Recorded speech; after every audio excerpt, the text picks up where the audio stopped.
Hello and welcome to the Tuesday, what's today, March 30th meeting of the Finance Committee. Pursuant to the Governor's order suspending certain provisions of the Open Meeting Law, General Laws, Chapter 30A, Paragraph 20, as well as the Select Board's emergency order dated March 16th, 2020, the Finance Committee will be using remote participation for this meeting. The audio of this meeting is being recorded and will be posted to the town's webpage within 24 hours in accordance with the Governor's emergency action requirement of keeping the public informed of actions during this meeting. I would ask that all participants remotely attending this meeting please state your name for identification purposes each time you speak throughout the meeting. At this time, I will take a roll call of attendees from the committee. Mr. Maxwell. Here. Mr. Alfred. Here. Ms. Nersessian. Here. Mr. Whitaker. Here. Ms. Ziemer. Here. Mr. Murphy. Yes. And I am, of course, here, so we are called to order at 7:02 p.m. Okay, first up, before we get to, I know the Stipend Committee and the schools are coming along later, but the first thing is that we have the outstanding minutes to deal with. Did everybody review those? Mr. Alfred, you have your hand up. Yeah, I just, since I believe that the Board of Assessors at least has a quorum dialed in and they are posted, I just want to give them an opportunity to bring themselves to order if they so choose. Okay, let's see, I see one, two, I don't see all three of them here, but But they only need don't see Leslie. So we can go over the minutes and then when she gets back. I just want to make sure. I was going to say, okay, so yeah, but we'll allow that when and it's good. It doesn't, at this point, it's not critical because they're not actually deliberating on anything until we start the stipend discussion. So minute-wise, everybody got the many sets of minutes. Do we have any further comment on some of these? And Mr. Whitaker, you have the list. Now, let me ask a question. Does anybody have any corrections to what was sent out? Obviously, the executive session minutes will not be released at this time. But is everybody, if everybody's fine with the minutes as sent out, then I'll entertain a motion. I'll let Mr. Whitaker read a motion to approve all of the outstanding minutes. Can I just ask, because I'm a lazy SOB, but can I hold off the governance committee one? I just the 23rd, the February 23rd? Yeah. Okay. So if we're good with every other one, Mr. Whitaker, why don't you read out which ones we'll be approving here? We would approve March 9th, approve the executive session minutes from March 9th, but not to be released. Approve March 16th, approve March 23rd, approve March 23rd executive session minutes, but not to be released. Second. Okay, any further discussion on those minutes? Okay, hearing none, we'll proceed to a vote. Mr. Maxwell? Yes. Mr. Alfred? Yes. Ms. Nersessian? Yep. Mr. Whitaker? Yes. Ms. Ziemer? Yes. Mr. Murphy? Yes. And I vote yes. Okay, so now, just as an FYI, please try to review those so we can get those the last set caught up. Okay, any other administrative items that anybody wants to bring up before we move forward with the agenda? Okay, I don't see anything, so let's get down to business. So first up or second up, I guess, after the administrative is the Stipend Committee. So as you can see, we have several representatives, and I'll let the chair of the Stipend Committee take over in terms of how she wants to proceed from here. I believe, let me see, Joan, if I can, I think I am considered, I have host privilege. Yeah, so I can give you the, yes, you're set up already. So you're able to present right now, Joan, but you're on mute, just so you know. Hi, everyone. Thank you. I'll be brief because it's the PowerPoint's pretty self-explanatory. I have to confess, I don't think I have ever shared on Zoom. I share on Google Classroom all day, every day. So at the bottom, when you see share, you see a thing that says share screen? Yes, there we go. There you go. Okay. Yep. And as I said, if you click the up arrow, you can select specific things if you want to be more specific about sharing, but that should do it. Okay. Share screen. Yes, please. Okay, there we go. Can y'all see this? Yep. Okay, great. Thank you. Okay, well, here we are. Those are the members of the Stipend Committee, our little merry band, which started, which was commissioned by the Select Board in August. And this is the charter. I'm not going to go through it. It's basically to study stipends. Who gets them? Who gets them who gets them in other towns? Are the the offering of stipends have any effect on rates of volunteerism, etc. If you are so inclined, you can click on the charter in your PowerPoint. I hope Ken shared it with all of you, and I'm sure it'll be posted. And it goes right to the meeting minutes of the select board for our charter. We use the governance committee peer group for ease of use, and we added 3 additional towns. There it is. There's theirs is Ashland through Rentham, and then we added Hanover, Hopkinton, and Medfield. Erica Plunkett was instrumental in adding these 3. These are 3 we often use in the school committee world. And Hopkinton and Medfield are more curiosities, and Hanover is similar to Holliston demographically, but didn't fall in the parameters of the governance committee. And if you wanted to click on detail, it's all there with population and budgets, town budgets. This was just for you guys, because I know you appreciate yourselves a good statistic. So it is interesting to look at Holliston in her universe and to look at where she falls. You know, we're 72nd percentile for budget, mean the highest budget. But what's interesting to me, which was we are 88th percentile for state aid, which was surprising to me. I wasn't thinking in terms that Holliston got as much state aid but we get more state aid than 87% of the other towns in our peer group. Our debt rating is, we're rated by S&P for a AA+. A third of the towns in the universe have a higher rating. I'm guessing that we are as high as we can be given our debt. This is an area of Dan Alford's expertise, certainly not mine. And the stabilization fund and free cash balance, I just chucked that in there for fun because that's just fun. Okay, stipends in the peer group. Of the towns that offer stipends, 10 of them do, 8 do not. 70% offer to this, 80% offer to their select boards of the towns that offer stipends. Excuse me, Sally, can you do something about the dog? 70% also offer to the Board of Assessors, and 2 towns only give a stipend to their moderator. So go figure. Do stipends affect volunteerism? Well, this was a difficult piece of information to come by, and we asked the advice of the select board of how we were to get at that because we were really stumped. So we did a survey. It wasn't really a very successful set of surveys. We had an external one, and only 7 towns responded. And it was interesting because only 4 of those towns offered stipends, but all 7 of them answered the question about stipends being an impetus for volunteerism, but only 1 said yes. We surveyed the members of the select board and the Board of Assessors because those are the only 2 boards in Holliston that are offered a stipend. And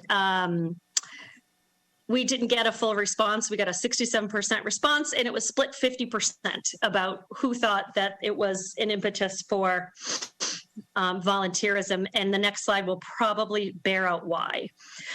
So the stipend committee concluded that this data is statistically insignificant to base any conclusions on. Just full disclosure. We can't draw any conclusions from this small sample size. There are 2 boards in Holliston that get them, Select Board and the Board of Assessors. I just put some information here that you might find interesting. This stipend entitles them under Mass General Law to be eligible for benefits. They are offered to the Select Board and the Board of Assessors, and currently no members of these boards take advantage of benefits through the town. So why do towns offer to select and assessors? We have no idea, and we couldn't get to it. We couldn't get to it through a survey. We couldn't get to it. And what we came up with the conversations that we had sort of anecdotally was that this has always been the practice of the of the particular town. There has to be some commonality to it, but we couldn't get at that statistically. One town offers to a lot. They offer to their select board, their board of assessors, their finance committee, their board of health, their sewer commissioner, everybody but the dog catcher. So where we came out was that there have been much ado at the last, at the spring / summer / fall, the last annual town meeting was that the assessors is a working board, and we didn't reject that notion, but we did say that all of the boards in town are working boards. The one thing that does differentiate the Board of Assessors is that they do have to take a week out of their lives and attend this certification process, which is at UMass. It's required. Before COVID, it was required that it was an in-person training. And during COVID, it was available online. So if the town or a town was going to say, well, this is the basis for a stipend, we looked for a number. And so we used the median family income in Holliston and adjusted it for inflation, and then came up with a weekly number, which was $25.26, which is $26 less than they currently receive. It's worth mentioning that this is a one-time certification, and the stipend is offered on an annual basis. So I'm not going to go through these because y'all can read. And what we came out is stipends is subjective. It's subjective and a matter of town legacy, history, and budget priority. We tried to get at what the charter charged us to do, and we looked for the select board's further guidance when we couldn't sort of figure it out ourselves. And it was concluded that it's a very difficult thing to get to. And as such, we believe that this is an issue not to be unilaterally decided by any one board, but it is we should put it to the taxpayers at town meeting. And that is it. That's it. Okay. So Any questions? I will open it up to the committee for any questions. I see Mr. Alfred's hand up. So go ahead, Dan. Hey guys, Joan, Erica, Dan. And by the way, I will just not to stop you before you get started, Dan, but now that we have a plurality of the Board of Assessors, I would just advise them that if you want to comment in an official capacity, you're going to have to call yourselves to order. So I don't know, Leslie, whether you or Peter want to do that, or whether you just are here to observe and that's it. Just to remind you. So if you guys want to comment on the stipends in your capacity as assessors, you need to call yourselves to order because you have a quorum here. So, okay, go ahead, Dan. So nice to see you guys. It's been a while. Well, longer for Erica, less for Joan. So my first question is, did you have the opportunity to watch our discussion with the assessors a few weeks ago about the training that's required for them on an annual basis? No, I didn't. If that was after our report was written, we did in the course of our study go back and listen to their various presentations I was at town meeting and listened to Peter Barbieri when he stood up. And I also listened to, I think it was a select board meeting. I couldn't say, Peter would probably know.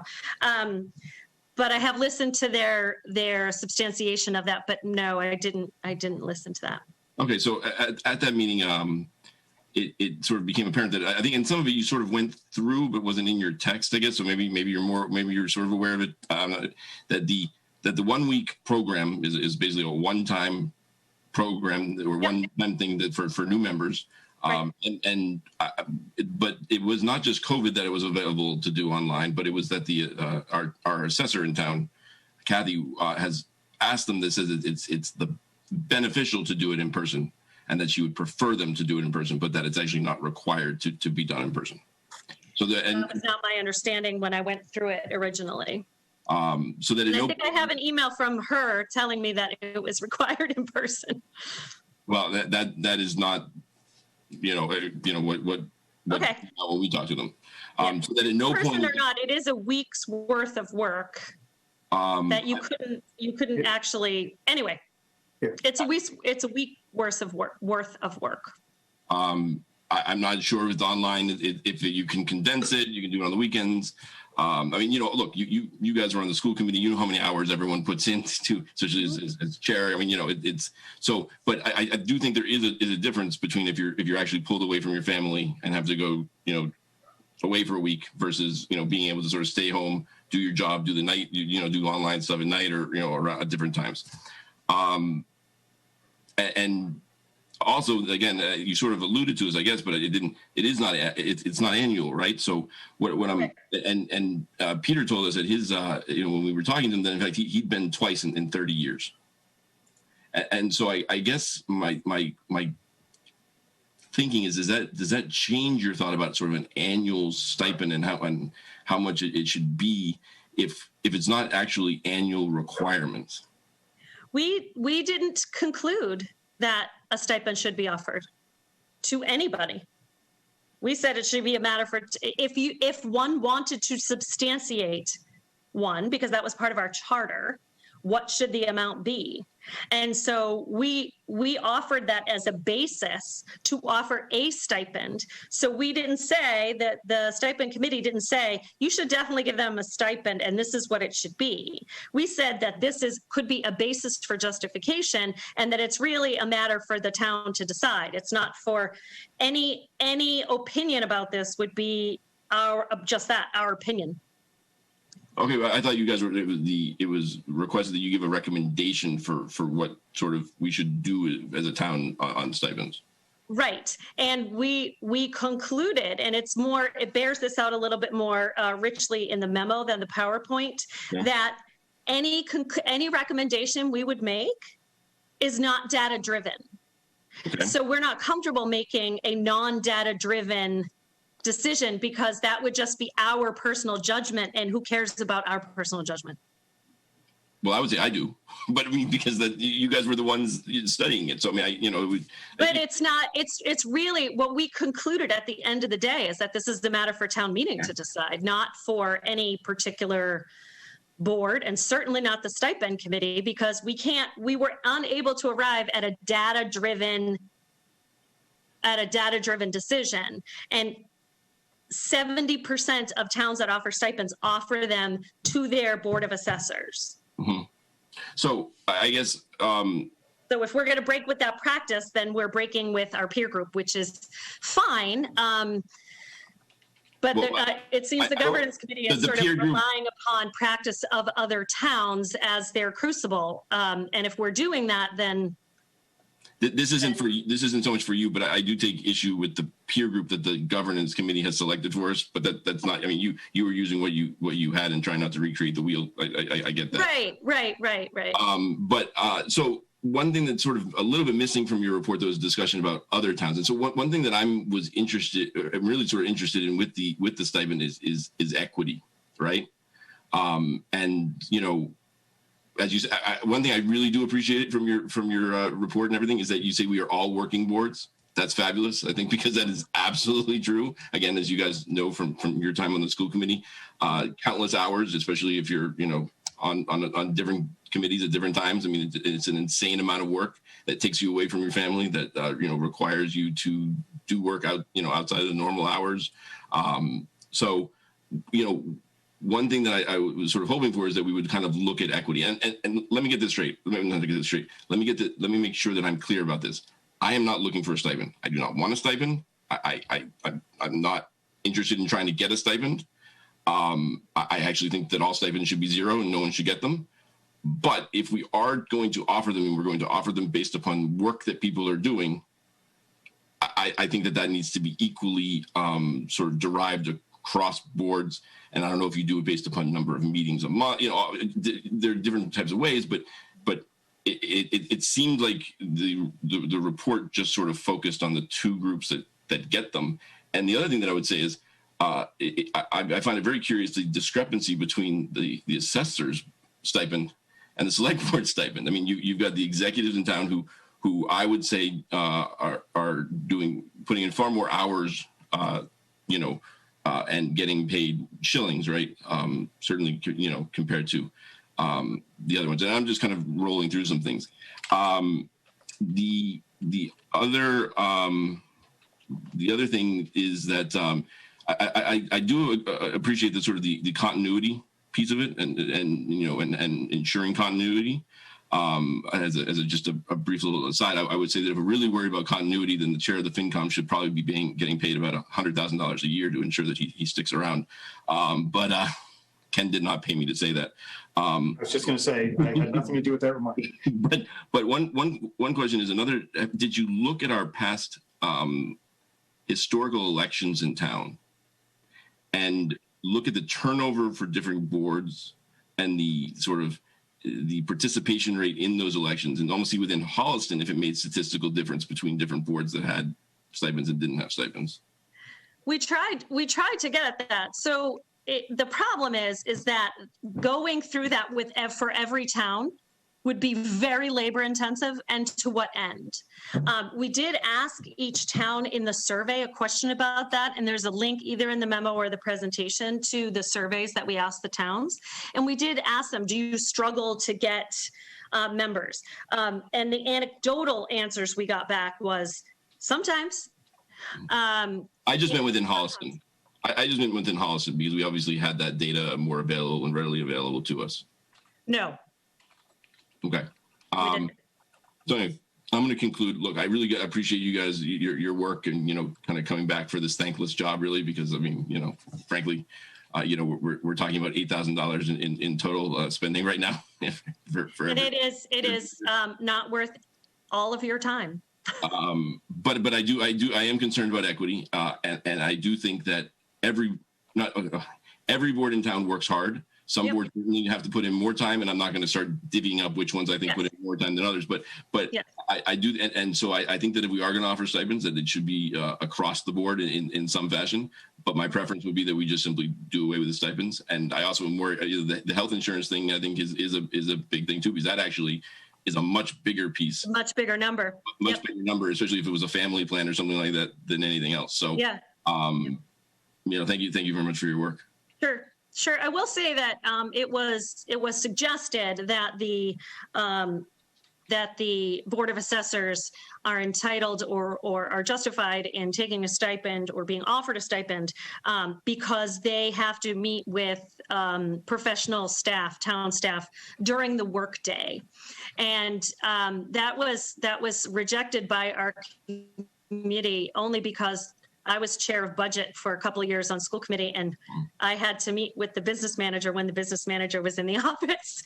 Our policy meetings were never at night. Most of the subcommittee meetings were during the day. And further, we took time out of our weekends to do office hours, and that's like saying like my work time is more valuable than my personal, so we did not say, which is why we said the only differentiation between that board and every other board is what we believed was 1 week away at UMass in the dorms, away from your family, away from your work. So we thought, well, if you're going to continue with this practice, as so many in our peer group do, this would be a mechanism to do that. Mm-hmm. And any conclusion on our part or any recommendation would be based on that. And it does seem like that is not wholly accurate. I don't know how exactly that got there, but based upon our questioning, that's not accurate. And I would say you guys clearly know how much time the schools put in. I mean, most of the boards in town do. And then look at the well, anyway, I want to start naming names, but everyone works, almost every elected board certainly works incredibly hard in town, and other boards work that way too. So I agree. Thank you. Thanks, sir. Okay, Mr. Murphy, you are next. Make it quick. The compensation amounts you said vary from $500 to $18,000, Joan, in your memo. Mm-hmm. Is that for the Board of Assessors Or is that for every different things? Like, was it different for the Board of Assessors versus the Select Board? It is different, and maybe I should flush this out if I have to do this at town meeting. So in 2/3 of municipalities in the Commonwealth, boards of assessors are elected. So in some of them, you have an elected professional who gets paid a salary, not a stipend, but it comes out like it's difficult. Not every town has ClearGov. So you have to sort of go through the warrant and take a look and then sort of make some assumptions. So I think that $18,000 is an assistant paid staff who happens to be elected. I don't remember off the top of my head, but I could go back and look. But I could flesh that out a little bit if that question comes up for a town meeting. My question, though, is the 500 to 18,000, was it, are you just talking about Board of Assessors, or did you include in your? All stipends. Okay, so it could be, because I know Brookline chart gives their select board or board members a huge amount of money versus us, of course. So I just was curious where you're talking about. But yeah, I think it was a question.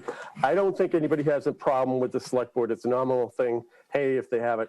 I think the question we have is the Board of Assessors and thinking about. So the clarity you can provide around that would be beneficial. Right.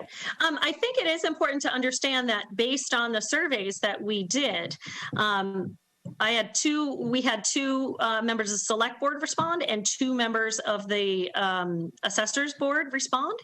And the 2 members of the Board of Assessors that responded said that the stipend was instrumental or was a catalyst for their volunteerism. So if you're looking at the current board and all we've talked about in continuity, et cetera, if that stipend is taken away, I think it is a fair assumption to make that we are going to lose at least 2/3 of the current board. And I just point out that if you're getting paid $2,500 a year, you're not a volunteer. Sure you are. Okay, so you all set, Ben? Okay, I don't know who was first, so I'll go with Michelle. Thanks, Ben. Gotta unmute Michelle, yeah. I think it was me, but that's okay. Okay, sorry. Okay, Sue. so I just had a quick question.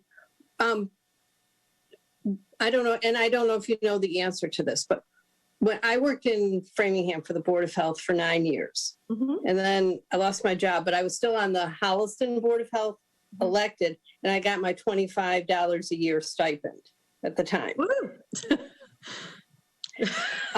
So because of that, I transferred my Framingham pension to Middlesex County because I was an elected official getting a $25 a year stipend. Yep. My pension vested in Middlesex County because I got $25 a year.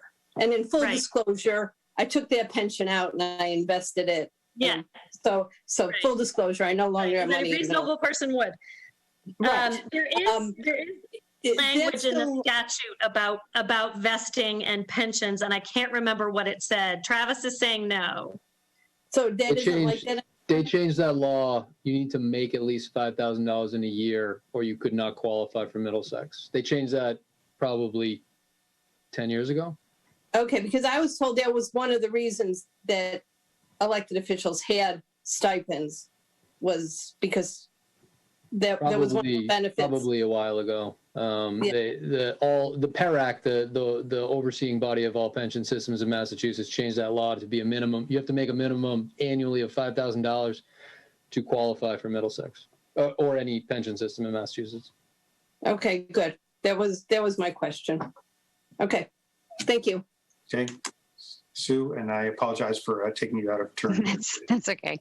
Joan, thank you for the presentation. I thought it was really, really great and very succinct. So I appreciate that. Thank you. When you looked at the peer groups, did they give you any insight in terms of why they offer a stipend? Like what were the drivers? No, and we racked our brains as to why, and we put it in the survey, like why, and all we could get to was that they did it, and every town has a story about how it started and why it has continued. There is a town, and I can't remember off the top of my head, but they have an advisory committee, which is analogous to our finance committee, and they get like $9,000 a year or something. It was like a cuckoo bear amount of money, but it was a substantial amount. Rehoboth, maybe, I can't remember.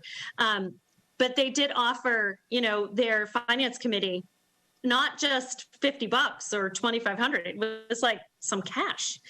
But we could not get to the drivers, try as we might. We tried to figure that out. And where we came out, we talked to like people like Paul LeBeau, has been doing this since the dawn of time. And he'll tell you that every town is different. Every town has a story. All we can tell you is that this is what towns do. This is what towns in our universe, identified peer universe, do. Ken, were you going to add something? Because I have another question. Okay. What I was going to add to that was just to give everybody a little bit of historical context. I believe, and I'm not speaking to Holliston in particular, but I'm saying in general, if you go back a long time, the original concept of a board of assessors was to do the assessing function. And the payment was associated with the fact that the board actually were the assessors, the actual assessors. When you move forward in time to where we are now, where a lot of departments have principal assessors and employees and staff that actually do the assessing work, the majority of it, right? I think that's why when you talk to these towns, they say, well, we've always paid our assessors, because 100 years ago, the board of assessors were the actual people doing the assessments for everybody. And so they got paid. When you move to a model like we have, where you have a principal assessor and an office staff that's doing the vast majority of the work, that's when you have to sit there and say, the assessors that we have now, I'm not saying they don't do work. I'm not trying to belittle what they do, but they are not the ones going out in the field every day or going out and inspecting all the properties every day. That was established when they talked to us a few weeks ago, right? So that's why I think a lot of these towns don't know why they pay assessors anymore. They just do it because they've been doing it for all time. But I think that's because historically it was an actual job that it is not anymore in most towns. So go ahead, Sue. Okay, that's helpful. Joan, did they talk at all about how they derive the amount of pay? So No. I know you said that there was a wide variation, but was there any sort of context around it's this because we're basing it on that? We really, other than, strangers from Holliston calling every town and having a lengthy conversation with their town clerk or town administrator, and the town administrator, town clerk might not even know that information. So we tried to get at that sort of detail and those drivers vis-a-vis the survey, which we had 38% response. And then even among those responses, they weren't very rich in detail. Okay. So it's very difficult to get to that. Try as we might, because that was our charter. That was the point. And we just couldn't get to it. We couldn't get to why. It's different in every town is where we came out. It's different in every town. And Ken's right. There this legacy of assessing as a function. But Holliston was a little bit different than that. Like Holliston had a rubber stamp board, and then so Holliston's legacy and history is a little bit different than what he described, though, as I have come to understand. We had a professional assessor and a board of assessors, and it was a certain individual way back when who stopped rubber stamping and sort of put the assessor through her paces. And then they were actually doing assessing. So we went from a elected board working to elected board rubber stamping to a hybrid, if you will. And so it wasn't a straight evolution in Holliston. And Peter, you can probably speak to this better than I. If I'm mischaracterizing this, I apologize. My other question was, it looked like you interviewed the select board and the board of assessors. So those who get stipends. Did you Right. interview any of the boards that don't get stipends to get a sense of, would they be more likely to volunteer if you got a stipend versus those of us who don't get a stipend, we volunteer on our own volition? We thought about that.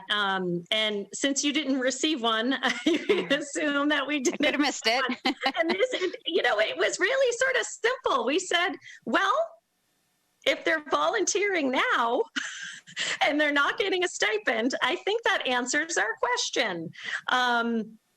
Would they be more inclined to rerun? I doubt it. It seemed like we were going to survey for the sake of surveying when the answer is sort of right in front of us. Yeah, I just wonder, if people would be more likely to stay on longer or more likely to, maybe more people in town. I don't know. It just would be interesting, just an interesting, interesting thing. It would be a great town-wide survey question. Yeah, no, definitely. Yeah, because the people who are on the boards are people who have been on every board. It's the same 300 people in town that do everything. So 300 may be generous. I would say, so one of the things, the first thing I wrote down is exactly what Dan said is, I think that whatever position that we take as a town, I do think we need to be equitable and doing it for some and not all. And the fact that it's an inequitable distribution currently, especially given the time commitment, to me troubles me a bit. I also would say is that, when Tim and I joined the finance committee, we also had to go to training. It wasn't out of town, but it was a day out of work that I had to take off as a day off. And we got reimbursed for the cost of the training. And so I understand that if you have to take a training for your position, then you should get reimbursed. But I took a day off myself, and that's a substantial impact to me. So it is the same thing. Yep. Again, I think that whatever approach as a town that we decide to take, I think it's really important to be equitable, to be fair to each of the groups who are volunteering their time in their capacity. I don't see any of these as quote unquote jobs. And so to me, it should be fair across the board. So I wanted to highlight that. So sure. And our contention that if one wanted to substantiate the current stipend was based on our belief that that week needed to be spent in a dorm at UMass. And so if that has changed, then that could change. That could change the way the citizens of the town and people that go to town meeting view this stipend. Again, I do think that if this stipend is removed, we are going to lose 2/3 of the board. You could grandfather it. There's a lot of different ways to go about it. But historically, the Board of Assessors, and this is completely anecdotal, this is a conversation with Paula LeBeau, it's not an easy position to fill because it's really technical. It's really, it's technical in a way that, if you're on the finance committee and you're like, we have two Careful. CPAs on the finance committee, I'm saying if you're on the FinCom, the two of you are CPAs. One of you is a lawyer. One of you is a doctor of something and something else. So it's very technical, but you likely have a background in finance, except you came up a curve on your own because I don't know why you're a glutton for punishment. But assessing is not something you would really gain in your life unless you're an assessor. So you have to come up a curve on all this archaic state coding and all that. It's a pain in the what. So it's not a wicked popular thing. Also, your neighbors ask for abatements and you have to say no based on the guideline criteria. So it's not a desirable position. Having said that, I wouldn't want to be on the school committee right now with teachers picketing. So every board has its ups and downs and has its pros and cons, but assessing is just not something that you would come by in any other profession except assessing, unless you were like a real estate attorney. yeah, I guess I would argue that each position has its own unique skill sets, right? Yeah. And we don't know the demographic of the town and whether anybody else has maybe experience with this in other areas. And so I guess the one thing and this isn't a question, this is more of a statement of what you said, that we may lose 2/3 of the individuals. Only 2 out of 3 sort of responded to the survey, which I do think is telling, that it's 33% didn't. The other, I think it would have been informative to survey some of the other boards just to get a sense of a perspective in that area. And I think it's just important to note that the stipend was established, we think, to pay for the training, which we learned on the call that Dan had mentioned a few weeks back, that the last time anyone went to a training was, I think, in the 80s, maybe early 90s. I don't know if Dan Mary remembers the Greendale exact just date. went to one last year. Mary Greendale went to one in 2019. Okay, so, but for Peter, I think he said he went to 2, and the last one was either in the 90s or the 80s. So to be continually compounding and not having a train, if the payment is for a training for a week away, I'm struggling a little bit with that as well. But again, that was more of a statement. So, but anyway, thank you very much. I found the information incredibly helpful. Thanks, Ken. Okay. Michelle.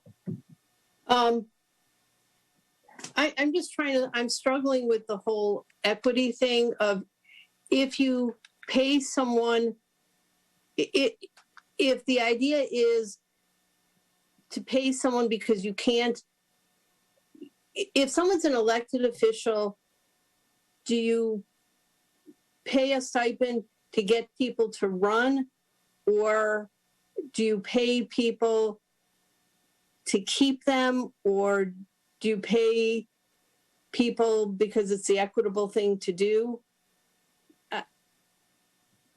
Those are really good questions that we tried to answer, and we could not come up with a data-driven response.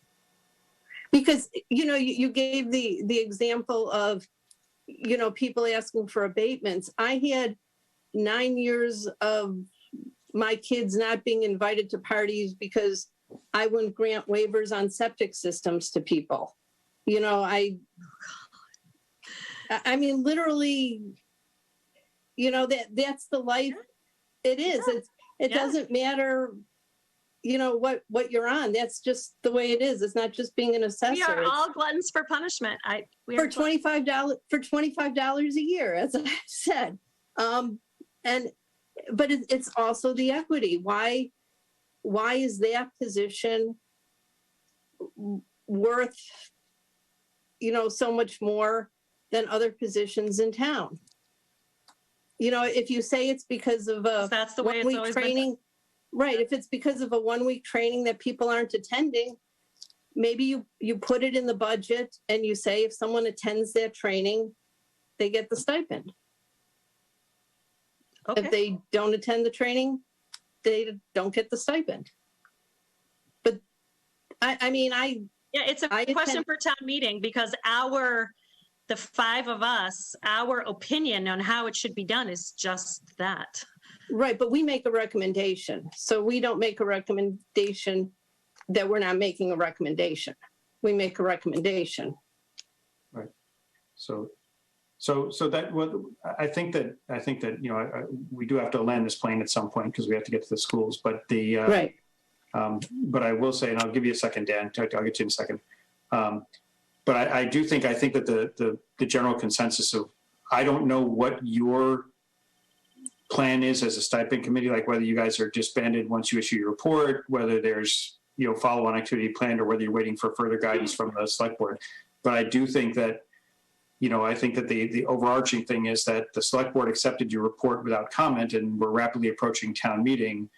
And I think that when we get to town meeting, if we have the same discussion, the whole point of you guys being appointed in the first place was because of the discussion that happened last year's town meeting, right?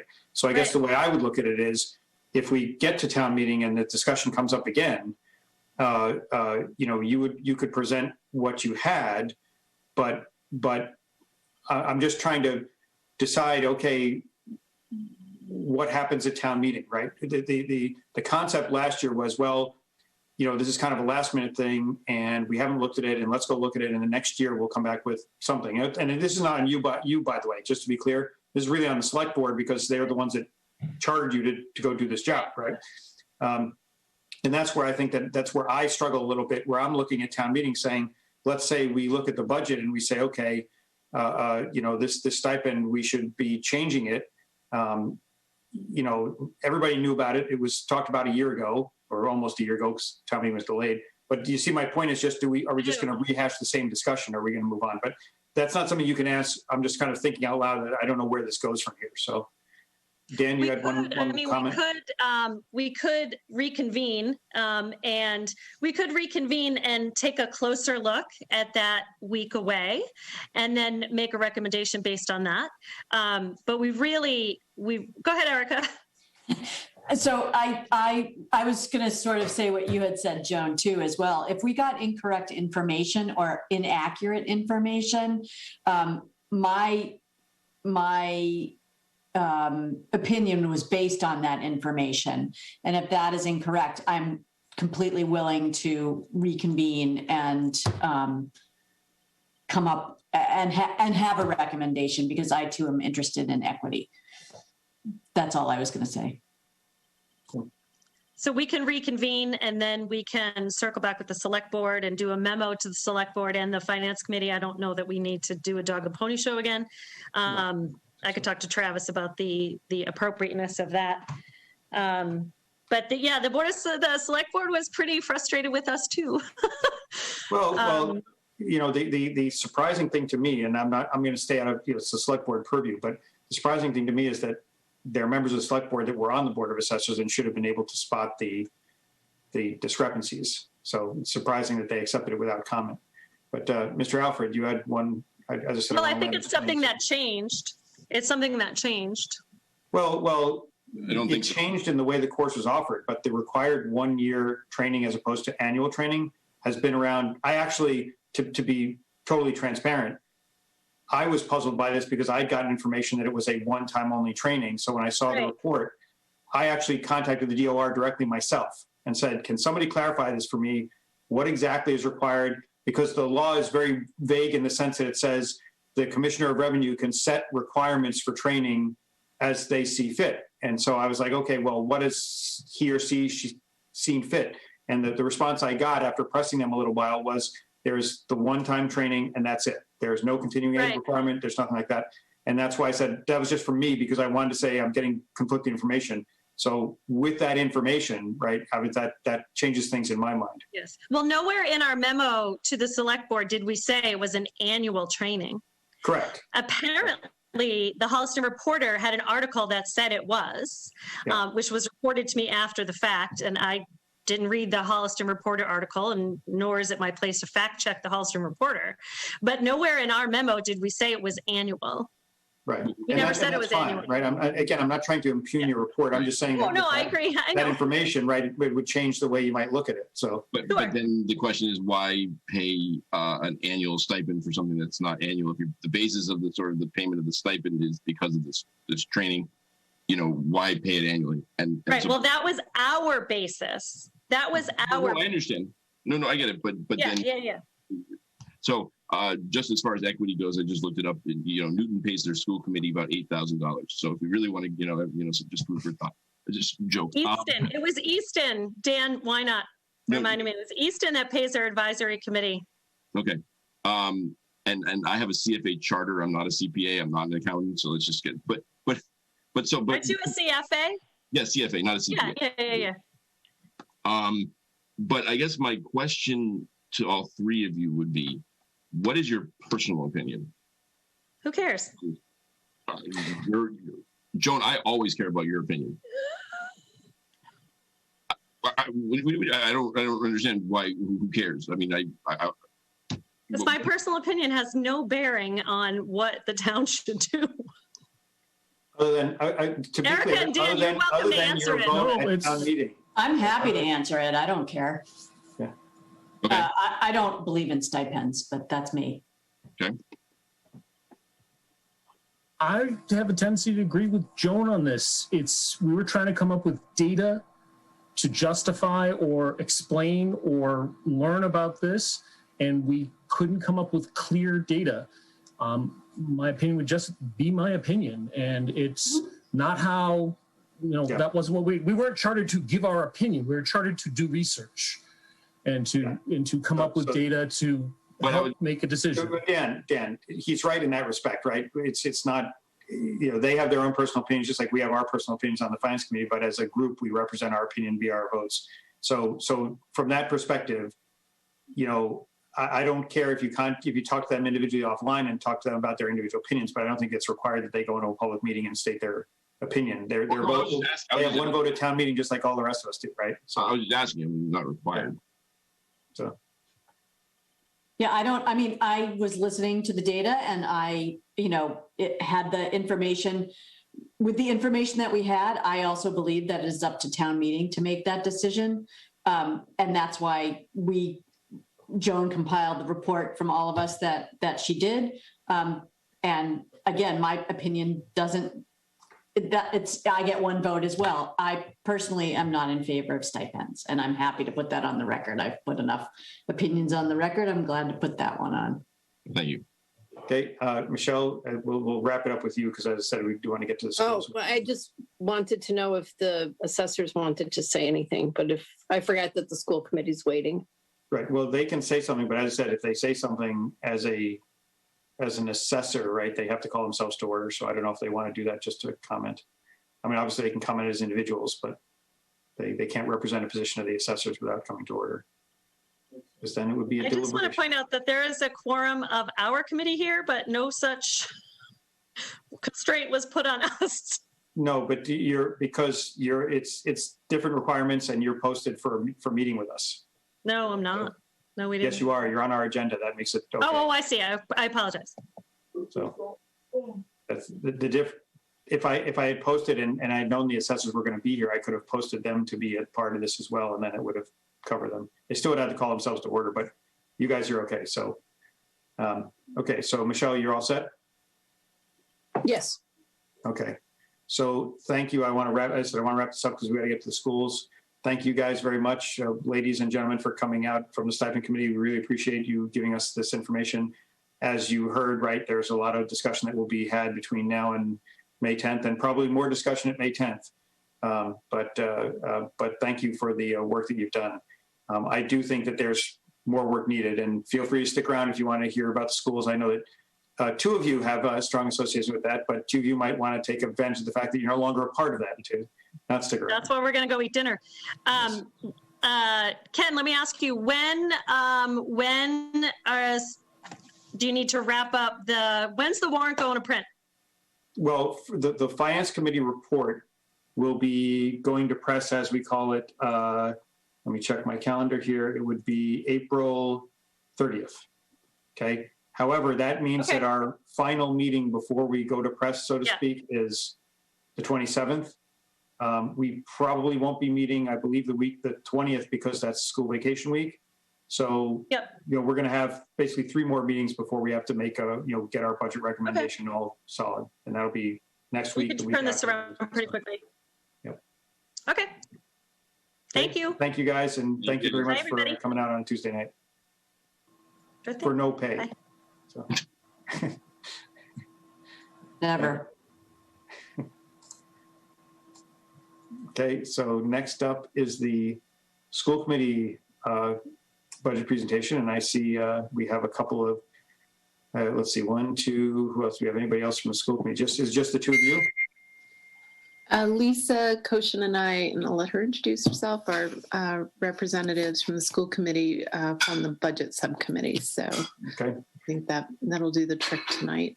Okay, and that was here. I don't see her now. I don't know if she lost her connection, but she was on for quite a while. So right now, are you representing the budget subcommittee? Because if so, you probably want to call yourselves to order. Because even though I have you on the agenda, I don't have you as the budget subcommittee. I have the school committee's budget review. So that's what I'm saying. Just so that we're not hearing open meeting law.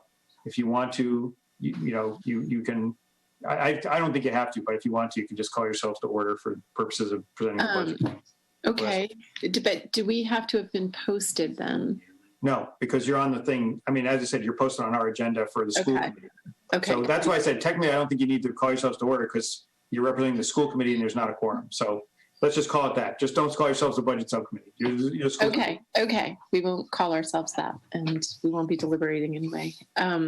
So first of all, thank you all for having having us here tonight. I'm Ann Louise Hanstead. I am a member of the school committee and chair of the budget subcommittee. And we had hoped to be able to come to you this evening to share with you a voted budget recommendation or request from the school committee. However, for those of you who are not aware, we had been scheduled yesterday to go into mediation with the Holliston Federation of Teachers. And while we were optimistic and had hoped we would bring that to a close last night, as it stands now, we are still officially engaged in mediation. So given that at this point in time, we have not voted a budget recommendation, because anything we do vote would ultimately need to incorporate whatever we come to agreement with the teachers. So at this point in time, I mean, we could do one of two things. I think my recommendation would be that you keep the superintendent's recommendation in your current model as a placeholder until we're able to come to resolution on this agreement and vote a final budget. I think that's probably the wisest thing to do, because I don't think at this point in time we could give you better visibility or direction that would be reliable. Okay, so you're talking about the superintendent's budget, which was $37,098,523, right? Yes. Okay. And so that's a placeholder until the school committee comes to its own recommendation. Okay, so as you know, I mean, I'll just say this just for the public's point of view, right? We generally don't review budgets that are not approved by the oversight boards that can control those budgets. Obviously, there are extenuating circumstances here, so I think we can have that discussion about the superintendent's budget, understanding that it's not the formally recommended school committee budget. Again, because we're all aware of the extenuating circumstances. So, the question I have for you is, do you want to go over that budget, or were you planning on having Susan do that? Dr. Huska do that? I mean, what was your plan for talking about that? Well, I think the shape of that budget could potentially change for a few different reasons. So if you'd like to do that, if Dr. Kuska's, She was here, but she's not on anymore. Yeah, I think she was here. I guess my recommendation would be to kind of hold on that unless people are anxious and want to ask some very specific questions this evening. Maybe what I can do is at least give you some sense on timelines. So we are scheduled for a continuation of the mediation session on April 14th. And so I would hope that by the 15th, we have more news to share, albeit that is a Friday. So unless you're all excited to reconvene on a Friday, it would have to wait probably till the following Tuesday to discuss with you further. The other thing about this is that our public hearing had originally been scheduled for April 8th, so we are going to push that out. The date is to be determined at this point in time. I think we've targeted one. I just want to make sure I've got it correct before I announce it tonight. So that week just for everyone's awareness, is the school vacation week, the week of the 16th through 19th through the 23rd. Yeah. Okay. Thank you. So I don't expect that during the course of that week, because both our educators and administration are off that week. So I don't think depending on how we come out, we will probably reconvene afterwards to vote on it, and then we'll get back to you. So are you saying that you don't expect, just to be clear, the 14th is a Wednesday? It was Wednesday. I thought it was the Thursday. Thank you very much. So Wednesday, I just pulled it up because I was looking at our planning. So from I'm just thinking if you, again, no promises on what happens on the 14th, but if something comes out of the 14th, are you basically saying you likely won't meet to vote a budget? No. No, I think we have a meeting scheduled for the next day. So thank you for orienting me on that calendar. So the 14th is a Wednesday. I think we actually, Lisa, have a meeting on the 15th, right? So we have a meeting on the 15th, which means we, at that point in time, hopefully we'll be able to vote a budget and bring you a number. Now, you won't be meeting till the following Tuesday. But if right. Well, that's what I'm saying. That's going to put it on our last meeting, although I will say that, if this happens, we as a committee, we can probably meet, given the COVID circumstances and the virtual meeting, I'm guessing that we could probably get a meeting together the week of the 20th if necessary. So what I might do is post for the 20th for the specific purpose of having it on the calendar in case an agreement is reached on the 14th so that we have the chance to discuss it with you on the 20th. Yeah. And then we'll just cancel if the contract's not resolved. But as I said, from our perspective, right, and this is something we can discuss in the budget subcommittee meetings with the liaison meetings, right? But from our perspective, we need to understand kind of the parameters we might have to work with. And I know that completely understand. Yeah, and I know that some of that has been discussed in executive session, but obviously when we get to the point of making a recommendation, we're going to have to, given the magnitude of the school budget and the implications to the overall budget of the school number, right? We're going to need to, have some serious discussions on where that needs to be no later than like the 20th or something, because as I said, the 27th is the last meeting we'll have before we go to press with recommendations. And I don't think it's to your benefit or to ours to put out a finance committee report that doesn't have at least some solid footing on the school number, so to that end, Anne Louise, can we reinstate the Wednesday meetings? I know we don't have a meeting posted for tomorrow for budget subcommittee with our liaisons, but could we reinstate a weekly meeting for maybe starting the following week and just have it on the calendar weekly so that we at least have a placeholder and a minimum? I am happy to do that. I'd like to think we have something to talk about too. So yeah. Well, it's always better to post and cancel than that's what I mean. Right? Yeah. I assume we will end up canceling one or two, but yeah. So one question regarding that though, is, Lisa, so we'll just. Is the 14th is your mediation on the 14th in the afternoon? I know that yesterday's was in the afternoon. The only reason I'm saying that is that would be a Wednesday. So if we schedule a liaison meeting on the 14th and you're going to be in the mediation that day. Oh, good point. It's at 5:00, so we could adjust to it's a meet Thursday. the following morning. If the 15th is a Friday, then it should be a Thursday. No, the 14th is a Wednesday. Anne Louise was. I'm looking at you all, so I'm not looking at my calendar. Right. I'm looking at the calendar. That's why I said I know the 14th is a Wednesday. So. Yeah. I mean, for the scheduling, can we? I mean, I don't want to run your meeting, Ken, but I think scheduling we can do secondarily. Based on that. Yeah. No, I know. It's less. I'm less concerned about the meeting dates. It's more. I'd like to make sure we have a plan in place to get a solid school number in time.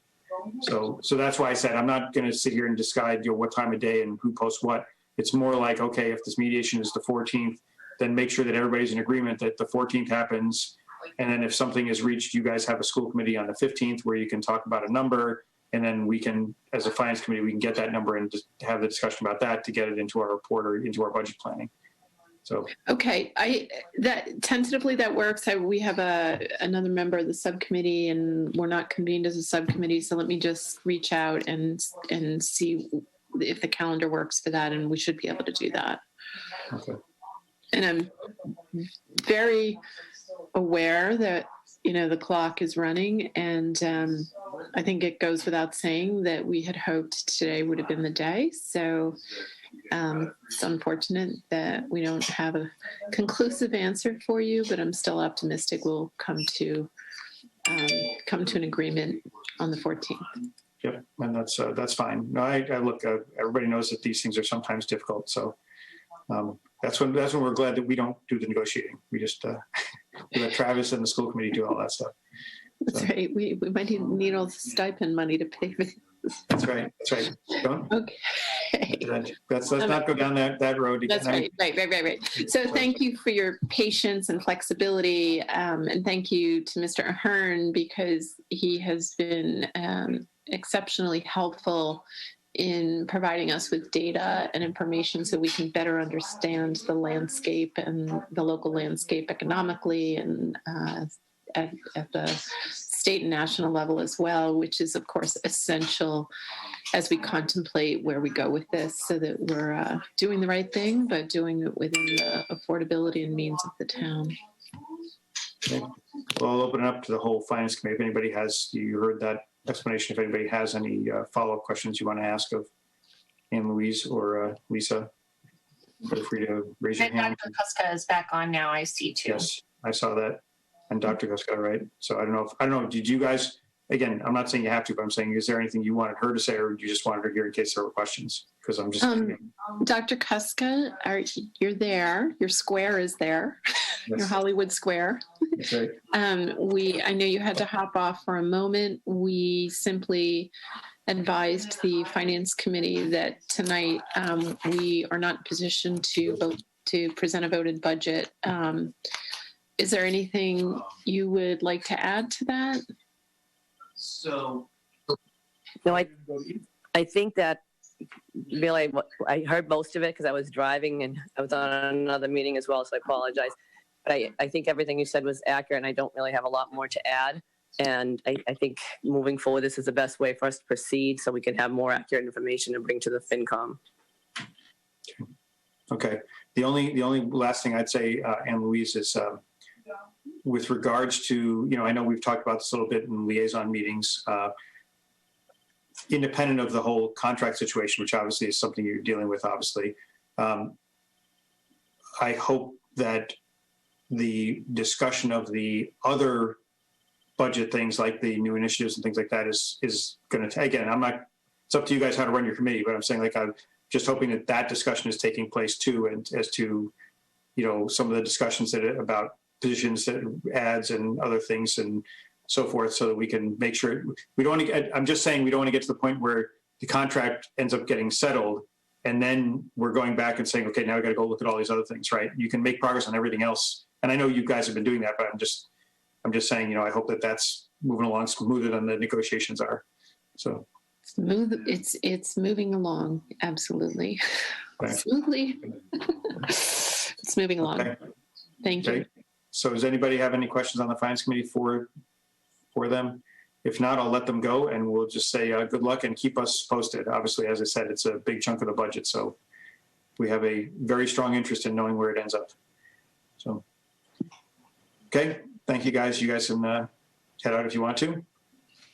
And Annalise, don't forget to post for the budget subcommittee, the liaison meetings. So. No. We talked about it today, or about 2 hours ago. So we're going to get the next set of meetings posted. Okay, great. Okay. Thank you very much. All right. Have a good week, everybody. Yes, you too. Okay. Mr. Ahern, you're up. I sent 2 things to the Finance Committee today. Are you at Town Hall? No, I'm at my house. Okay. I'm just saying, because it got the weird static buzz. Chris, I got my mic in here, Chris. Is it bad? No, now you sound fine. Okay. Is your phone anywhere near your computer? It's not anymore. Okay, go ahead. All right.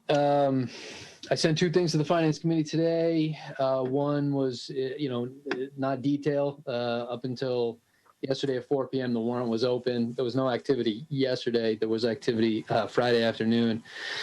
So we're at about 37 articles. I know the Governance Committee one is interest to you. That came in 2 separate articles, which is how I have it on that list that I sent. Additionally, there are 3 citizens petitions. One is related to, is Mayor Greendale's article to create a comprehensive long-range plan committee. There is one citizen's petition to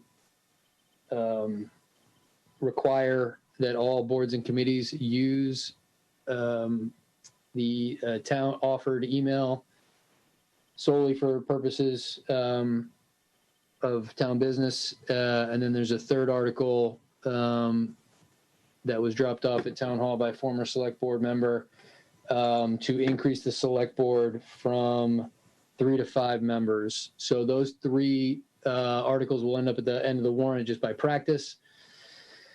The reason that there are no numbers on the list that I sent you and was put on up on the screen last night briefly before our very long 555 meeting, Hoppingbrook meeting.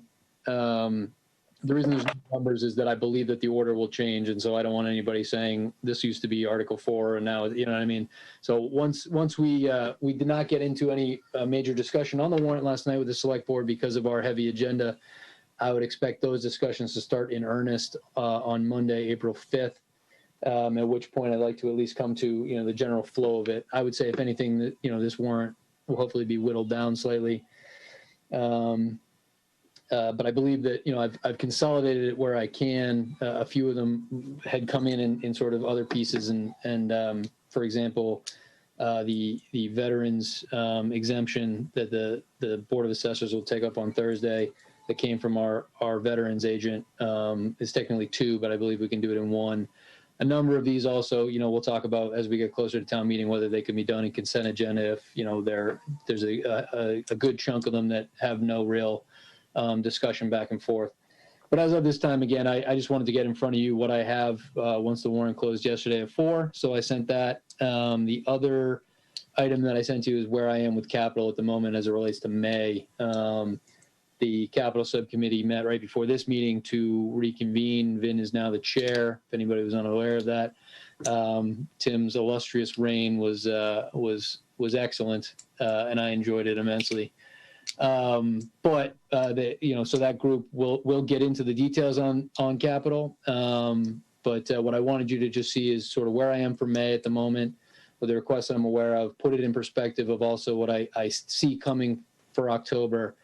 And then 5-year needs into a 5-year CIP plan, a capital improvement plan is a draft that I've sent to the capital subcommittee, and we have not yet been able to discuss, but we will soon. And then I'll bring that to the full group. So those are the 2 things that I sent to you today. The other 2 things that I was going to go over were to finalize the conversation that we've had a couple times with a request that came to the Finance Committee from the town clerk after her original proposal of her budget. That's one. The other one that I'm not ready to speak to tonight is the Board of Health's request on personnel. I've been engaged with both of those groups. I think the answer for the clerk I was going to present this evening. The conversation on the Board of Health and where that may fit, I'd be happy to speak high level to right now, but as again, there's more moving parts with that that I think need to be discussed.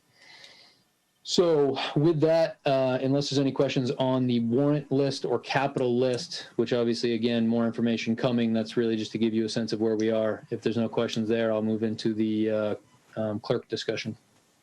Okay, I just had, I see one hand up, but I have something too. Go ahead, Dan. No, you can go first if you want. Okay, well, I was going to say the one question I had in looking at the warrant list was, and this is not financially related, but I'm just curious as to what this actually is there's one that says removal of temporary moratorium on retail cannabis. Mm-hmm. And I'm just wondering, that doesn't alter the fact that the town has voted 15 times to ban retail pot shops in town. It does not. So what we have in our bylaws right now is something saying through a date in 2019, this is our temporary moratorium. Town then took other actions to make sure that it was final beyond 2019, but left that in, and this simply removes language that is already out of date and just needs to be removed. No, okay, but now I don't want to tie up our meeting with this, but I'll just say, Travis, this came before, this was on the warrant before, so that's why I'm confused by it, but we'll talk offline about that. I don't know if it was Yeah, I pulled was because of gonna say COVID that. last time, but Yeah, we have a couple, and that's again where I'm saying I may be able to consolidate. There's a couple things we need to do. Just clean up the bylaw language. If you have something in there that says through 2019, this is in effect, and we're Right. past that date, we should remove it, and make sure that with the intent of what that is, if that's still the intent of the town, that the bylaws cover. So that's the intent of that one, and we can get into it. The other thing that needs to that will probably go into one overarching article, and Kate Federoff from MTC will be critical in making sure that we do that correctly, is that the CCC is making some changes as it relates to retail, or a component of retail that is delivery specific. And we just want to make sure that, Holliston is in the place that it wants to be with its bylaws for that. So we'll probably try to wrap all that together. Right now I have it listed as 2. okay. Go ahead, Dan. So just on the governance committee report, is that, first question, is that available somewhere at this point? I think, I think I should put the submission in the format that the submission came in up on their site as well. I can do that tonight. Okay. And then is that going to be officially sponsored by the governance committee? Will the select board be taking a position on it, deciding whether it's going to be in the warrant or not? How is that going to go forward? When the sponsored by, I would see that being the governance committee at some point. But the select board, if the select board is uncomfortable with the governance committee submission, it certainly has the ability to remove it. So I think at some point it's more of a presentation than it is. The select board's not comfortable with it, they can remove it. And if they are, then the governance committee would be listed most likely as the sponsors. They're the generator of the content. So it's fair to say, though, that if the governance committee report is on the warrant, then that means that the select board as a whole is supportive of it. When they finalize the vote, at this point, I've sort of presented them with everything that's come in. They were aware that the governance committee was going to be presenting something. So, I have it on the warrant, and the language has been delivered to them, but sort of not discussed by them. But I would say if it stays on the warrant by the time we get to town meeting, that it would have the support of at least 2/3 of the select board. No, obviously, right. Okay, that's helpful. And those discussions you said we're going to begin on Monday for the whole warrant. Yes, yeah, and I think the chair asked me last week. The chair of the FinCom asked me last week if I'd have a draft to you all by next Tuesday. And I guess when we can discuss this as a group, once I have a draft, I don't mind sharing it. But what I want everybody to sort of be aware of is, when numbers are going to change and those types of things, I especially if it's going to end in frustration for the group that's reading it, that I'm going to end up changing numbers and things. Generally speaking, I'd be happy to just wait until it's in a format that, you can at least rely on the numbering and those types of things. So, we can discuss if it makes sense to share that out before next Tuesday after the select board. But I would say that I was relatively close to having a final draft of a warrant until there was activity on Friday from citizens petitions, but I'll get back to 95%. In fairness, mine came in on Tuesday, so That's true. You were not a Friday offender. But just quickly, if there are things that we can do to sort of make your life easier along the way, let us know. I do know in the past sometimes we voted on things earlier, and then the numbers change, and then there's all this kind of confusion about whether we actually approve or vote to. Yeah, I talked to Travis about that earlier today, actually. So. But I mean, given that this is the first time we're going through this for an annual town meeting, the big one with you. We just happy to sort of work with you and make sure that we everything works. Make sure we operate as efficiently as we can, just like we expect other departments to do. Yes, absolutely. Okay, so any other questions on that stuff, or we'll move on to the org chart? I don't see any hands up, so go ahead, Travis. Move on to. I assume you're going to share something here. Sure. Let me pull this up. So. I hope you can all see this. I would just highlight 2 things. The one in red, the HR benefits specialist position, is the one that we created in FY21 at the December town meeting. We put it on the chart. It's on the A1, A2, HR1 chart, essentially, for our office manager, administrative assistant, and now HR benefits specialist. It sort of fits between the 100 through 500 chart and the M schedule of department heads. So essentially what this is pretty much our structure right now in the treasurer collector's office after that change in December. We have the assistant treasurer and a payroll clerk, 300 level. We have the assistant collector and the clerk of taxes. Previously, we had the benefits clerk, which is now the HR benefits specialist. We hired, her name is Cheryl. She's been phenomenal. And it is, you know, to what Mary and I had sort of envisioned is what we're looking for, right? So if you're an employee, if you're an incoming employee, if you're an outgoing employee, you essentially have a single point of contact when it comes to HR, your benefits. And, you know, she's getting up to speed on all things Holliston, and it's, Mary and I are very happy with that sort of step forward. This is the current structure of the town administrator's office. Is the town administrator full-time, the administrative assistant, which is the A2 on the schedule, and then the full-time clerical, the 300, was previously 30 hours a week before this year when we did change that to 35. So technically, we now have, you know, under our current model, we have these two full-time support staff. What the clerk's office is been situated is the town clerk is the elected full-time employee. Then there's the assistant town clerk. It's 400 on the chart, is a full-time employee. And then going into the current fiscal year, the administrative support clerical was I would have show it as a 0.48 FTE. When I say full-time, I'm talking full-time equivalent. So there's two ways of looking at FTE. One would be full-time employee, you know, and really if you're going to be sort of more basic, then you're just saying, you know, benefited or non-benefited. Full-time equivalent, you know, we do have people with different hour schedules. So 0.48, I would just be sort of saying you're under the 19.5-hour week work schedule that makes you non-benefited in not just Holliston, but the sort of the way that municipal government works. What was pitched last week, I want to say it was last week, it could have been 2 weeks ago at this point, by the town clerk was to increase that position. I believe that the request was for 25 hours. Based on the workload in that office, you know, obviously from a recency bias coming off the presidential election, that office has been crazy, but also, you know, and I won't reiterate sort of all the work that the town clerk did to sort of show the need that has grown in that office. The way that I've sort of looked at it based on previous conversations with the finance committee, but also sitting down with Mary Busquette and the town clerk, Liz Greendale, is kind of, you know, does it make sense to go from 18 to 25, specifically as it relates to the cost of benefits, which is substantial in any profession, not just municipal government.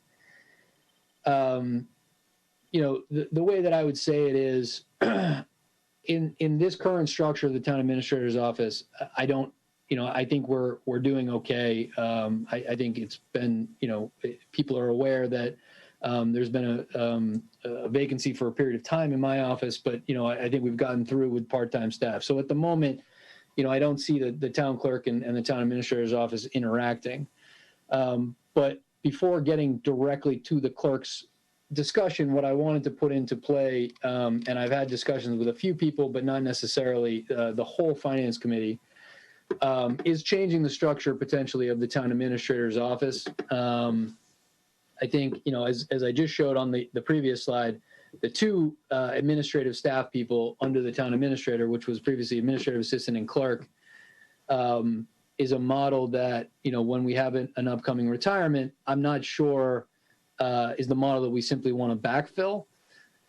That it might be a better use of a full-time employee, understanding, and I don't mind getting into sort of, you know, the specifics of it, but just sort of high level, understanding that there would be an additional cost to restructure that and have it in this ATA HR director position. But from an increased headcount perspective and the benefit eligible perspective, we're not changing that. We're changing the organization. We're changing the structure to say that, you know, we essentially end up with one administrative support dedicated staff for the town administrator select board office. A lot of what was done in the A2 administrative assistant role in the town administrator's office, including, you know, sort of workers' comp, a number of the the confidential type things as it comes to collective bargaining and those types of things would be with the ATA, the assistant town administrator / HR director role. And then the office manager position that ends up being the one dedicated sort of staff person full-time in the town administrator select board office would maintain the other items such as, licensing, dealing with the ABCC, and sort of the workflow of those offices. In this scenario, now this makes more sense because at some point, we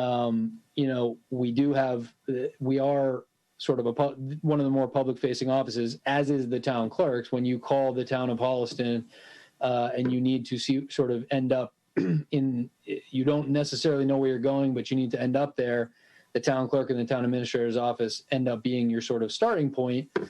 So now, at some point, it may make sense if we were to move to this structure where the ATA HR director takes on a number of the responsibilities, and we have one dedicated full-time staff, administrative staff in the town administrator's office, that we're going to need additional support, right? Answering phones and those types of things. So it may make sense, right? The office manager covers all of the main workflow, dealing with the ABCC, dealing with the annual licensing and those types of things, and the workflow of the office, but needs additional support during specific times, heavier times, and vacation, those types of things.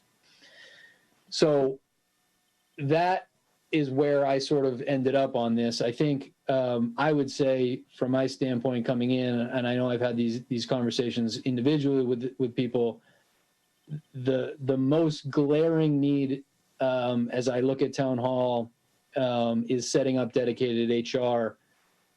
We have done the baby step as it relates to the HR benefit specialist position. I think it's working out well.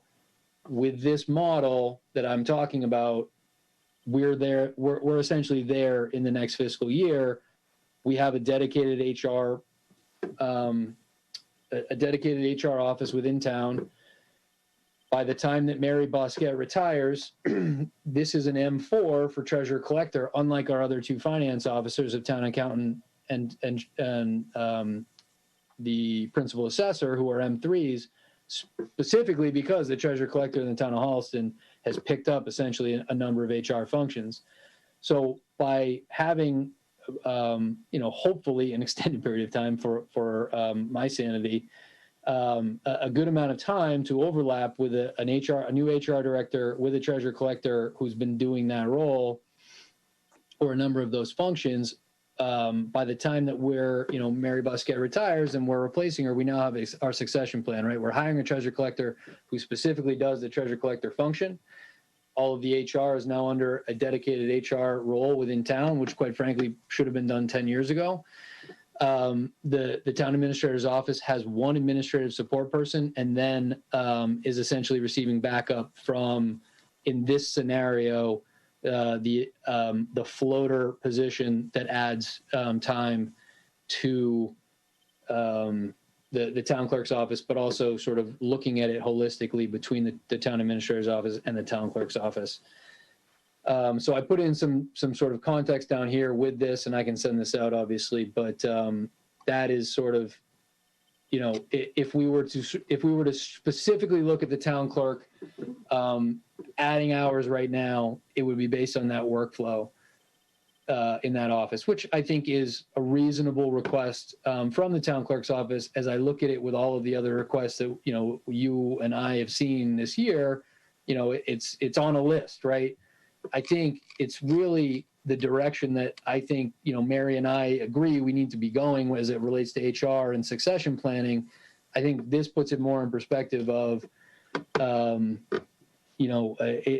it backfills sort of a backup administrator. It allows us to use headcount, in my opinion, in a more judicious way that moves us in the direction we need to go. So with that, I mean, I can get into sort of the other components that I'm sure the finance committee wants to hear about, but that's the sort of overall presentation.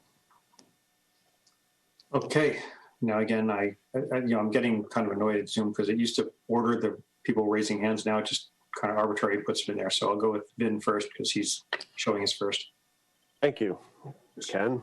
I have Well, a I'm just question. saying, I just No, want to let people know if I'm skipping them out of turn, it's not because I'm doing it on purpose. It's because Zoom's not putting them in order for me anymore. Travis, question. The person who's doing the benefit specialist, are they doing it for the schools too? Or is that totally the schools being handled by themselves? So all onboarding of employees are done through Mary's office. So she, Regardless of if they're schools or not. Okay. right. But they have hired somebody actually. They did. Okay. So they hired an HR analyst about the same time that we did that position. I think there's going to be room, and there are other needs, right? That we can't, on the town side, we can, but it would require more staffing, and it probably makes sense for them to have it. So I'm not sort of arguing that point. There are things that on the school side, tracking their licensure and all of those things and maintaining compliance makes sense. I think having the benefits through a centralized point certainly makes sense as well. And I think, once we're through a period of time of having both of those positions in place, we can see where we are. I would say from an organization perspective, Mary is sort of acting as in that office takes a hit every time something happens, like during COVID when we had an influx of hiring. All of that goes through Mary's office. There's certainly, obviously, onboarding issues on the school side too, but as it relates to benefits, getting people into the system, they're all going through Mary's office. I have no problems. I think we needed to have an HR person for a little while now. But my question would be, why make them the assistant town administrator versus, let's say, Mary, or Mary's role? I'm thinking somebody who's that. Why choose that in your vision? So I think I mentioned this probably to the governance committee, but I look at it, first of all, it's a very common structure in a town our size. And again, it happened a decade or more ago in most of the towns our size. But, I think I certainly see what you're saying. I think, quite frankly, Mary has acted as the assistant town administrator in the town for a long time, right? So to make her that position, I would be comfortable with. Again, it would be understanding that it would be relatively short term in the grand scheme of and it's really not so much her, it's more of why HR versus finance. And just because, well, maybe I'm biased being a finance person, so I'm just wondering, and I very rarely do I see an HR person who's second in command, and how I would see the admin. But if you see that in other towns, that's totally acceptable, but I'm curious. Yeah. So, all right. So this is how I sort of mentioned it previously, and this is sort of gone. The traditional town administrator, town manager has been primarily somebody with a finance background or somebody in the HR, because a lot of what we do is related to union negotiations. That drives a lot of what we do. So you either get there through HR because then you've been involved in those processes, or you get there through finance because the HR people rely on the finance people to do the numbers. So you see that as the focus. So if you're the finance focused person, as a town administrator, town manager, generally speaking, your number two is going to be the HR driven person. And if you're the finance person who's essentially the town administrator, town manager, then your number two is generally going to be the finance person. Once you get to a larger scale than Holliston, and this wouldn't be a model that I would see for Holliston, you'll see the town administrator, town manager, and then you'll see two number twos, one for finance, one for administration.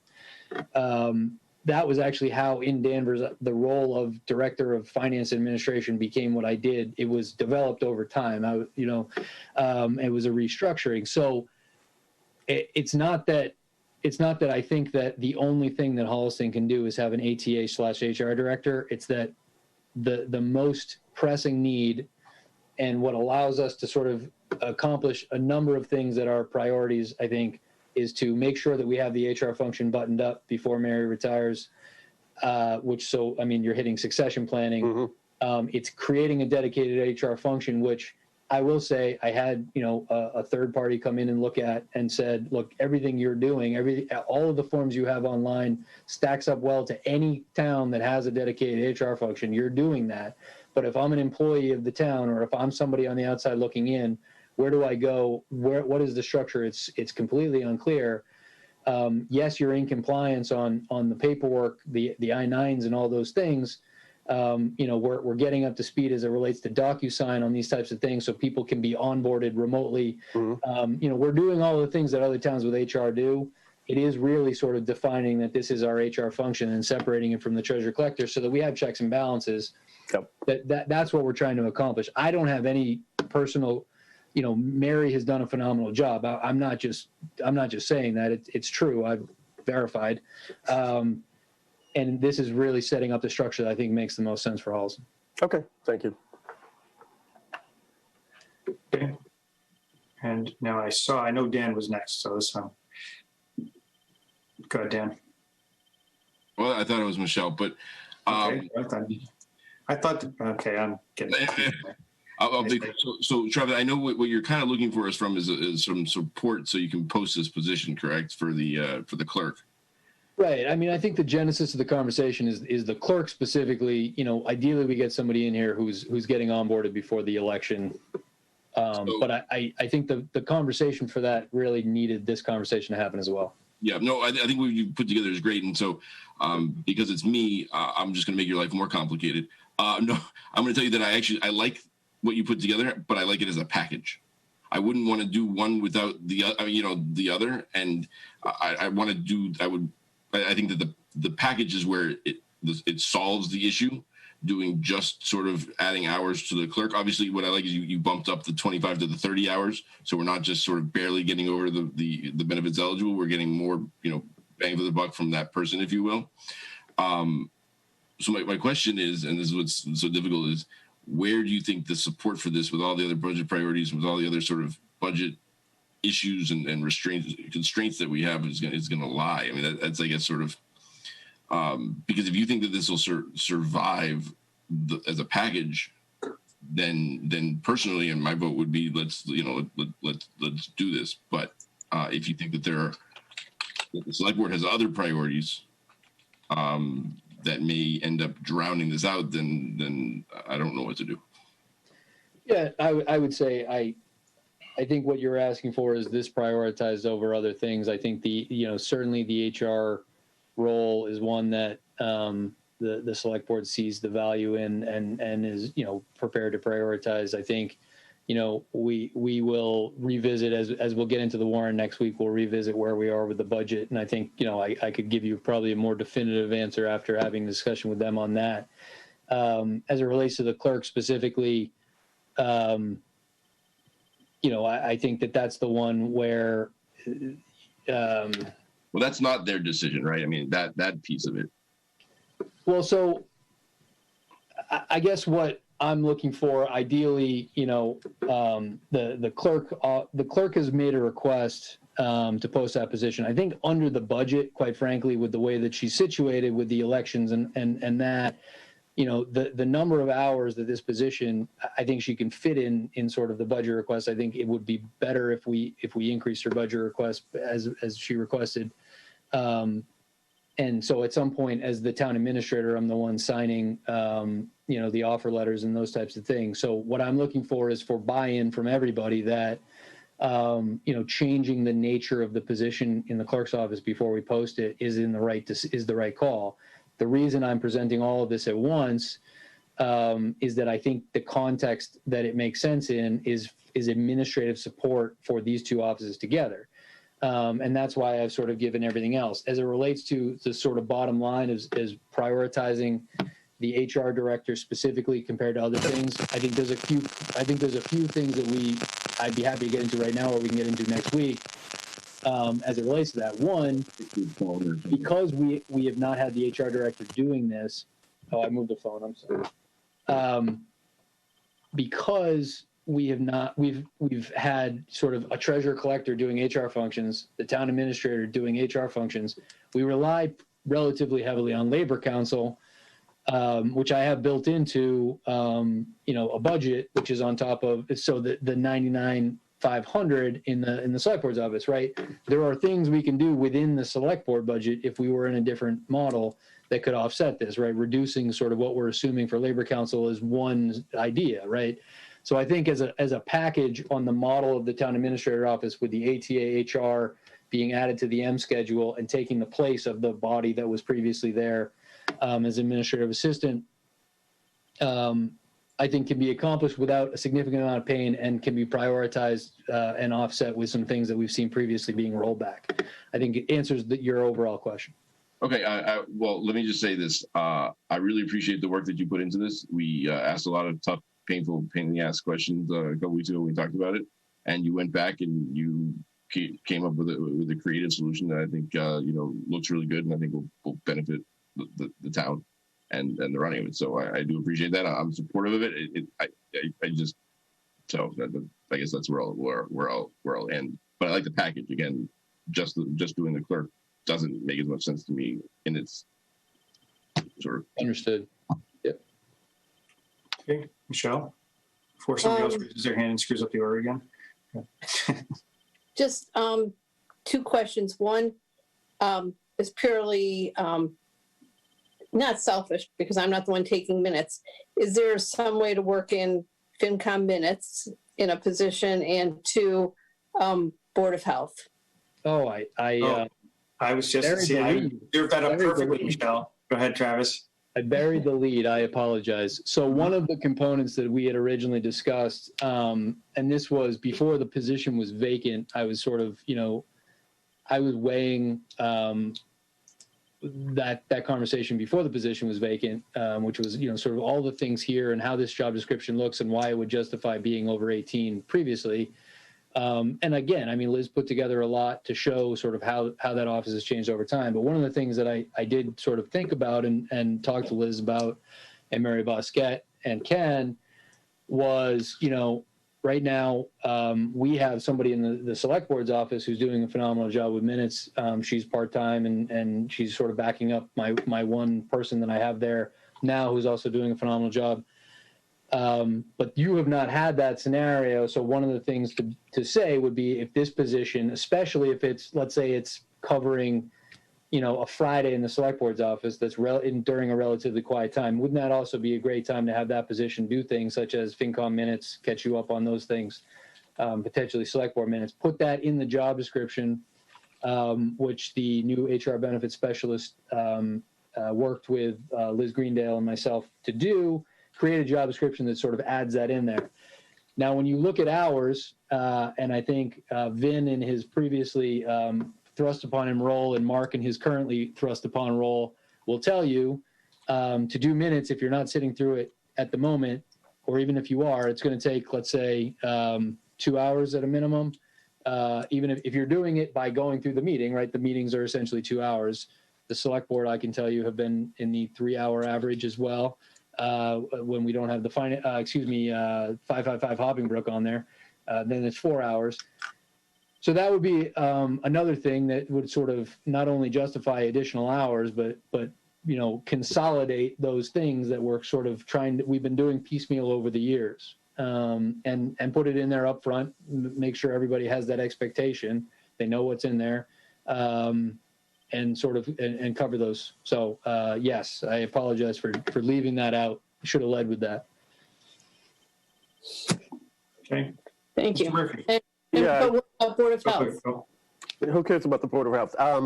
No, but one of the things we don't take advantage of is Zoom takes a transcript, but we don't have that feature. And I would suggest it would help whomever is doing the minutes to ability to have that done. And it will automatically, then you can just eliminate things and help you do the minutes. Just something to look into.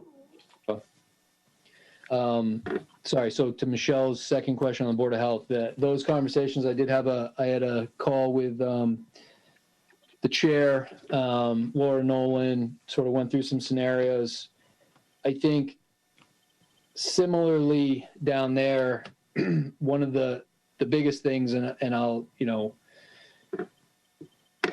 I didn't get a chance to sort of, and this is what I say, I'm not as advanced in that conversation, but the way that I see downstairs is we have to cover, and you're aware of the setup of the building. You go downstairs and you're stopped by a blockade. You hit glass, whether you come in from the front or the back of town hall. At any given point, depending on where we are, and they have different hours downstairs, you may get anybody who can sort of give you the paperwork that you need, answer a question, or tell you who to email in times when staff is not available. One of the things that we don't have is any backup. And the building department, as we saw through COVID, was crazy. This spring has been nuts. We don't have any backup to the administrative support, less as related to the phones, because actually the woman who's been helping in our office, Peg, has gone down there as needed sometimes to just keep the phone going because it's been so crazy.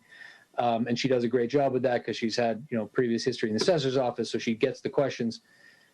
But the one thing that we don't really have is entering actual input into the system that they have up and running, People GIS. We only have the building inspector, and we only have that one administrative support person. So similarly to the question upstairs of if we're going to add hours because that's the request and it's related to that, does it make sense to be looking at a position that covers a number of items, right? So that we never really have to worry about, well, it's crazy during COVID, so we need more time, but does this position really make sense for more hours in the long run? And to me, and again, this is, I'll just say this is preliminary. That was what I sort of, I had the conversation with Laura Nolan about was, I understand you see this, the Board of Health sees this need for additional hours. I don't think anybody questions that right now.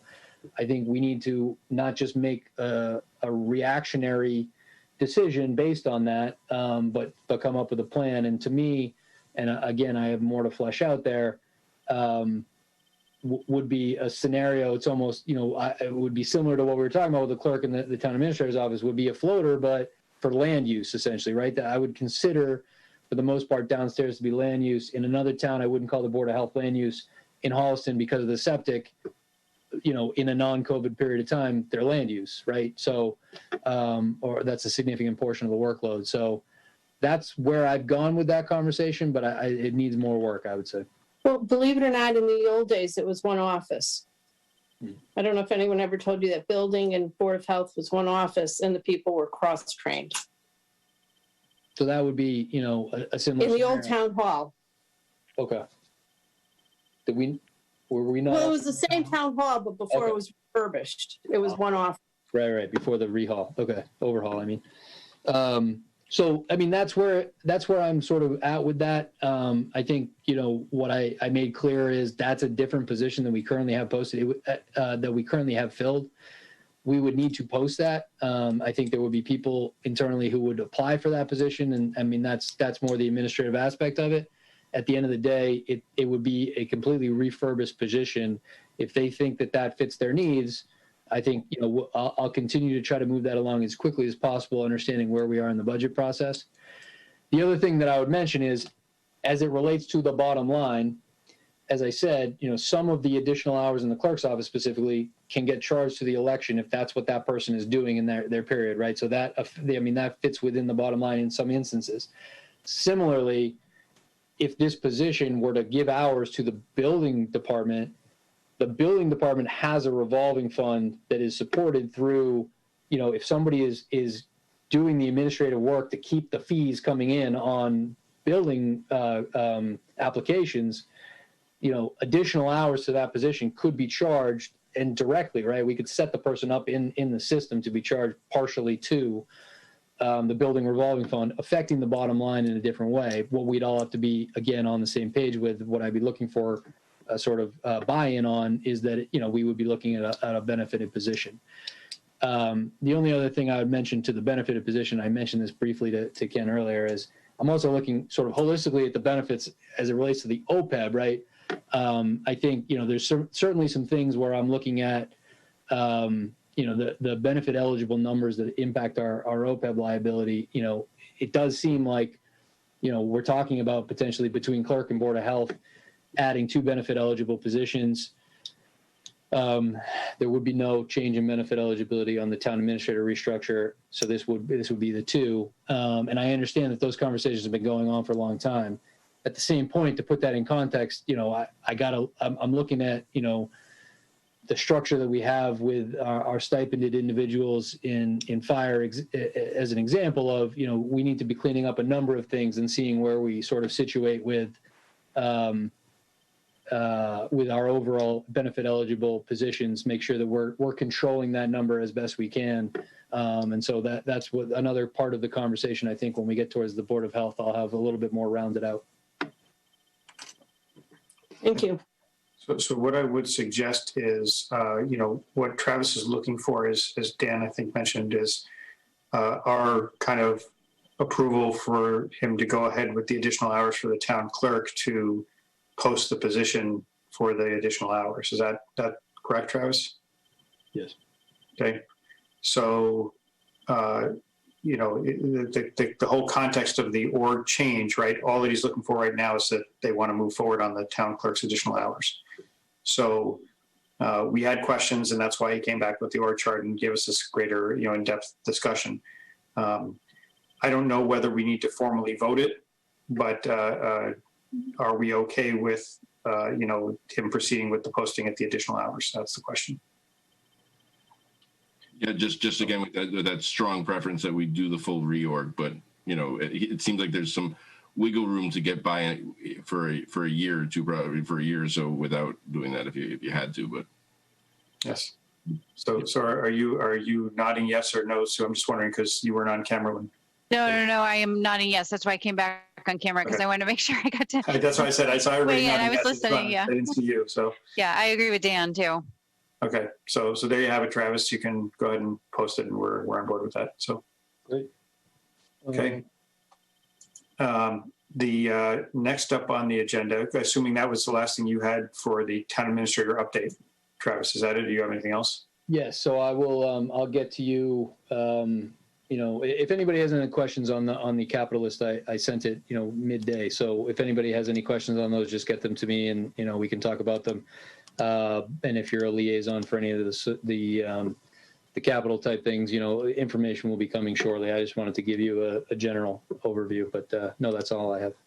Okay. If I could just add one, just to say how, thank you again, Travis, for that hard work. And it's so refreshing to be able to sort of put questions to somebody and get straight answers in a real sort of detailed plan that makes a ton of sense within a week or so. So again, you see how much easier it is when you're not following Tom Brady? I can be made happy. So, See, just like the guy that follows Cam Newton, right? So after last season. Anyway, okay, so next up was the sustainability coordinator stuff. And I think, are you going to handle that, Travis?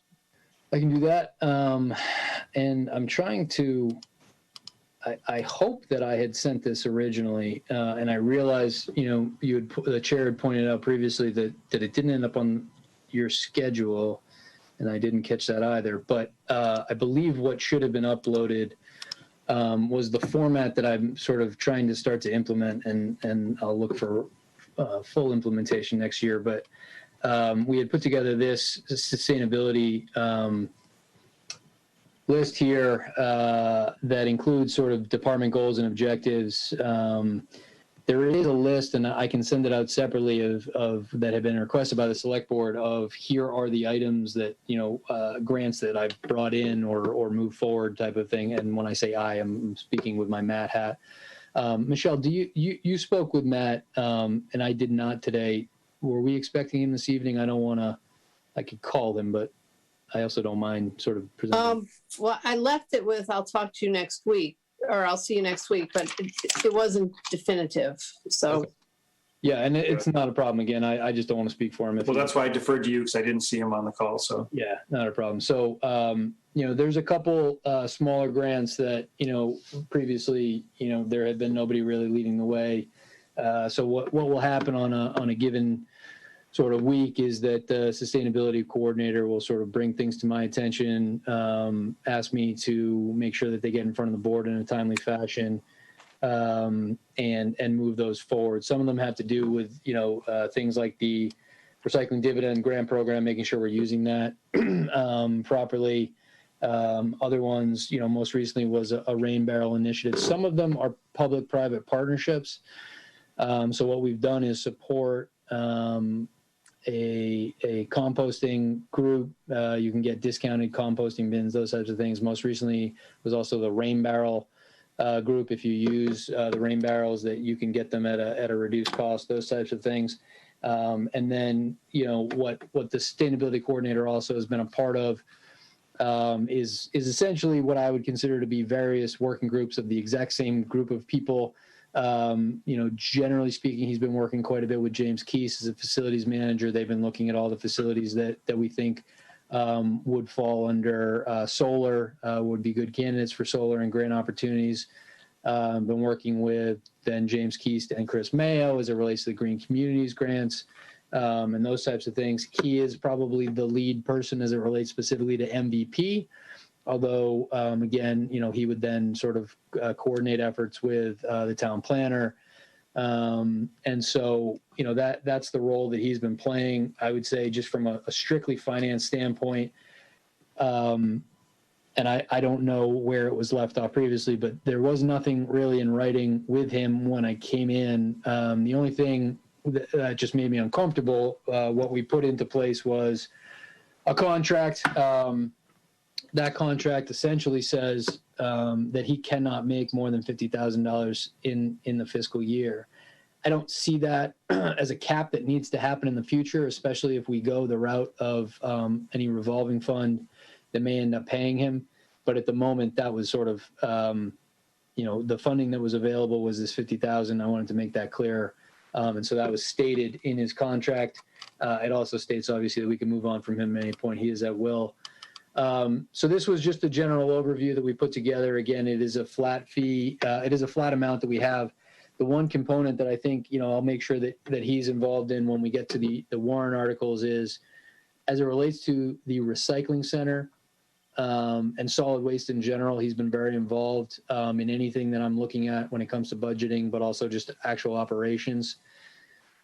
We're not at the end of our contract for solid waste and those types of things, but I think he and I are discussing what it looks like when we're getting into the final stages of our current contract.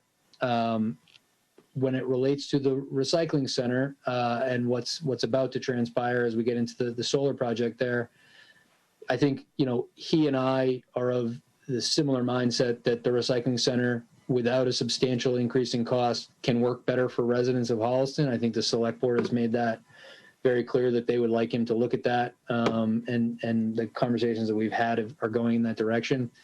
One of the things, and will be a warrant article on the list that I sent, is, as we discussed, the sort of largest components of new revenue as it relates to the solar at Marshall would go to the general fund. That's the lease and the pilot payment totaling about $400,000. Not final, but that's where it will end up. But there's then the third smaller component, which fluctuates on an annual basis and is based on the output of the system. And that net metering, we'd be talking about moving into a revolving fund to support the recycling center specifically, but also just recycling programs in general. The chair previously last week indicated that, we're going to have some recycling issues, not just Holliston, but the United States and the globe. Then I think that sets us up very nicely to, again, sort of take off of the tax burden some of the components of increasing service at the recycling center, but that could allow us to do a lot of different things, and potentially, depending on how much we actually spend out of that revolving fund, potentially over time actually build in the cost of the sustainability coordinator or partial cost of the sustainability coordinator into that revolving fund over time. So that's that would be my, Matt would get very much into the weeds. So you're getting a very different experience with me. And I won't pull back up the single line that says 50,000 in FY 21 and 22, but that's what I focus on is where the money's going to come from. And if, as it relates to the program and those types of things, I hope he had delivered that to Michelle as the liaison. And if you're not getting that information, just let me know. I want to know who Charles R. Climate is, but that's a whole other story. Is that the grant program? Right. Anyway, Vin, you were first. I think I figured out the ordering, so we're good. Quick question, Travis. How much do they expect to put into this revolving fund from the solar panels? And what about other sources of revenue? I know we put stickers on some of the things, electronics and things that we go up there. Yeah, so that's a great point. And I mean, from a magnitude standpoint, one of the things that Matt Zedek has also done is if you've been to the recycling center recently, there's now textiles there where you could drop off for donation clothes rather than throwing them out. And we actually did receive a $200 check came into my office probably a month ago for those efforts, right? So, I mean, it's not substantial in the grand scheme of the budget of Holliston, but it is revenue that has no place to go at the moment, but the general fund. Whereas again, anything that we can do on the site of the recycling center that reinvests in the recycling center to work better for the town, I think would be ideal. So there would be other revenue components into the revolving fund than just simply that. As it relates to the magnitude of dollars, coincidentally, I guess I would say, is you're probably looking in the $50,000 to $60,000 per year range that theoretically could offset that cost. Again, that's not how I would start it. I would sort of look for items that could be reasonably done that would allow the balance to build over time to allow you to sort of set up an actual program to be paid out of the revolving fund and not sort of just use on an annual basis. 50 grand goes in, 50,000 goes out. But again, I mean, depending on circumstance, maybe we do have that conversation. Right now, I think, again, the biggest thing to me is, the biggest chunk of revenue from solar becomes a new revenue source for the town. And then the one that fluctuates based on the output of the system makes sense to be the one that is sort of is protected within a revolving fund structure. Okay. Thank you. Yep. Okay, Michelle. I just wanted to put in a plug for something because I see James is here because Matt said it was important. So James, you can chime in on this. On May 8th, the town is having a rain barrel day. I've got my notes here. Matt said rain barrels are usually $119, but when they have a community event, they're $79. But because Matt and James are manning the sale, they're doing all the work themselves instead of having someone from the rain barrel company doing it. The rain barrels are $69, but they've got a grant from DEP. So the first families that sign up in advance for the rain barrels get the rain barrels for $49. So I just wanted to put in a plug for that. So if you want rain barrels for $49 instead of $119, I guess contact either James or Matt. How do we contact them? Because I'd like James a rain barrel. James put me on the list. James? Yeah, we're gonna have signups. So it's, but yes, you'll be able to. We're gonna hopefully put something on the website. Yeah, and the other thing I would tell you is that we've done rain barrel things in the past. That's why I have one. But those were advertised with water bills, just as an FYI. When they sent out the water bills, they put a thing in there saying, because you're going to have the watering restrictions, if you want to be able to water, get a rain barrel.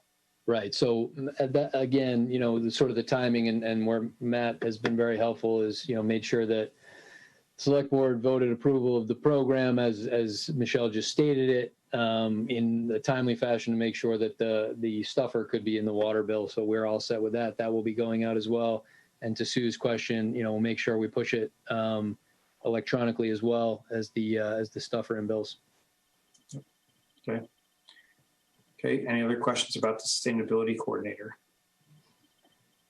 Okay, then we'll move on from that. Next up are any liaison updates, and obviously there's nothing regarding the schools. You heard from them earlier today, so you got their update directly from them. I don't know if anybody else has any other liaison updates. If you do, raise your hand and I'll get to you. I don't see any hands going up. Okay. Oh, was that Michelle? Okay. I thought just as I was moving to look at the agenda, I thought I saw your hand go up. Okay.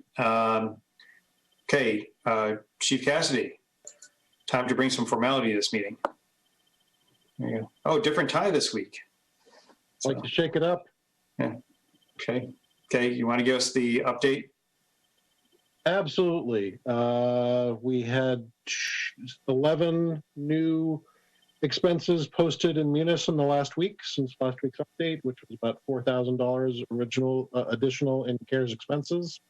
The board did approve 2 additional requests last evening, one for air purifiers for the senior center as part of their reopening plan, and one for a handheld electrostatic sprayer for Parks and Recreation for cleaning and sanitizing during their summer programming, but it obviously would also be available for their use during non-summer periods of time for high-use, high-traffic areas at their building.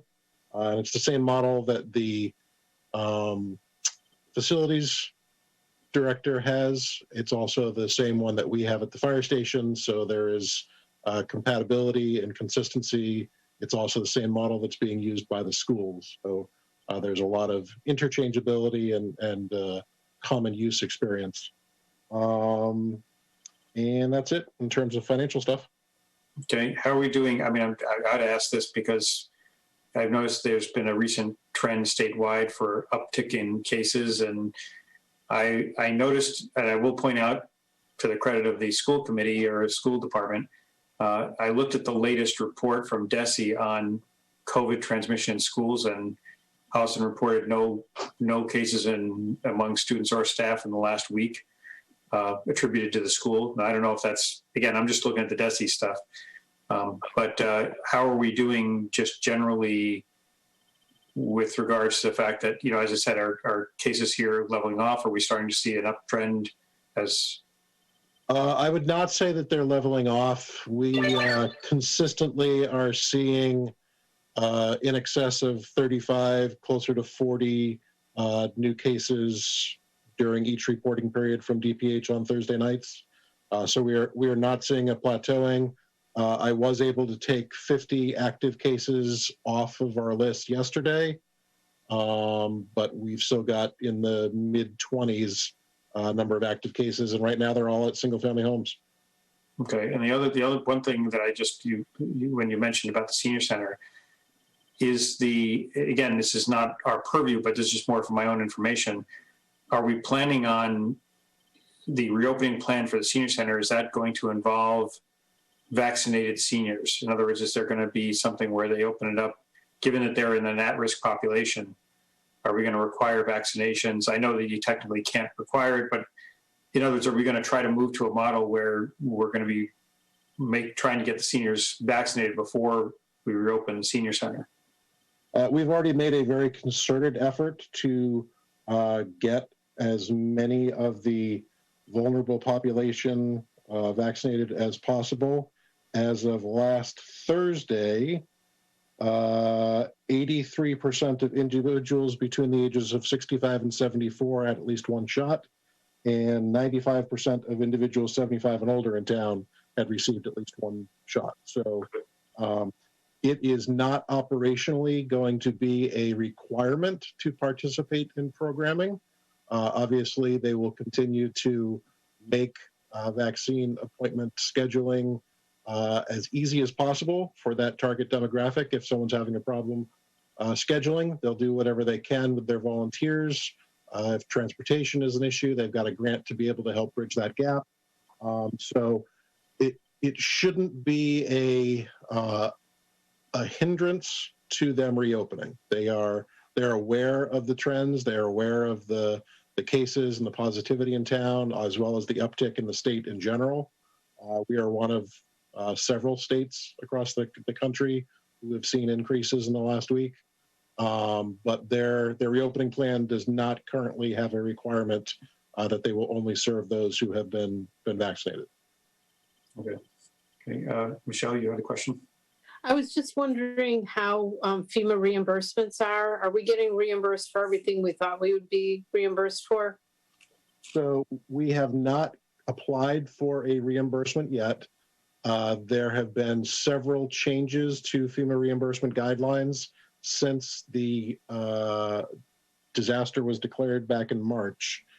There was one change in the regulations back in September, which was significant. There has been an additional change in January, and there's rumors of additional changes of making more things 100% eligible, but currently only vaccine administration is 100% reimbursable compared to other stuff which previously had been 75% reimbursable. So because we're waiting for the guidance to get modified, because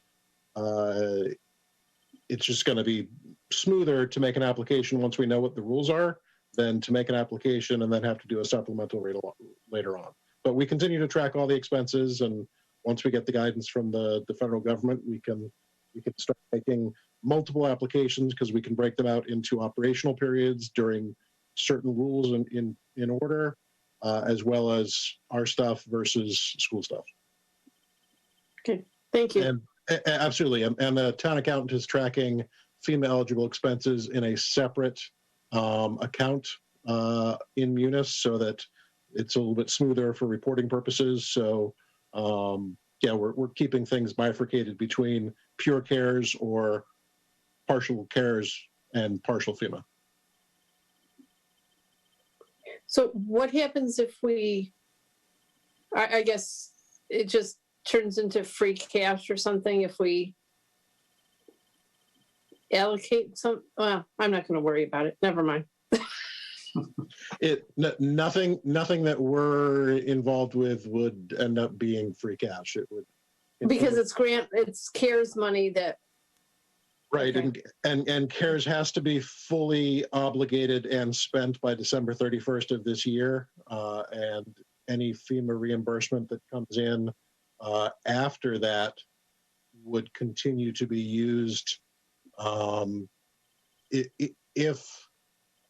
If that exceeded what we had already spent for CARES, then that would continue to be used for COVID-related expenses, because that's the way the We'll know by then. We'll know before the end of the year. Okay. Oh, yeah, absolutely.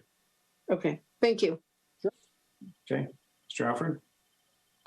Yes, not to ever correct the chair, but there were a relatively significant increase in the number of cases in the schools last year. I think that the trailing 2-week average went from not average, the trailing 2-week count went from 7 to 13. Chief can correct me if I'm off. I don't think what he was referring to was cases in the schools. I think he was referring to transmission in schools. Yeah, I mean, there's a spreadsheet. I don't know. I'll confess, I have no idea what their methodology is.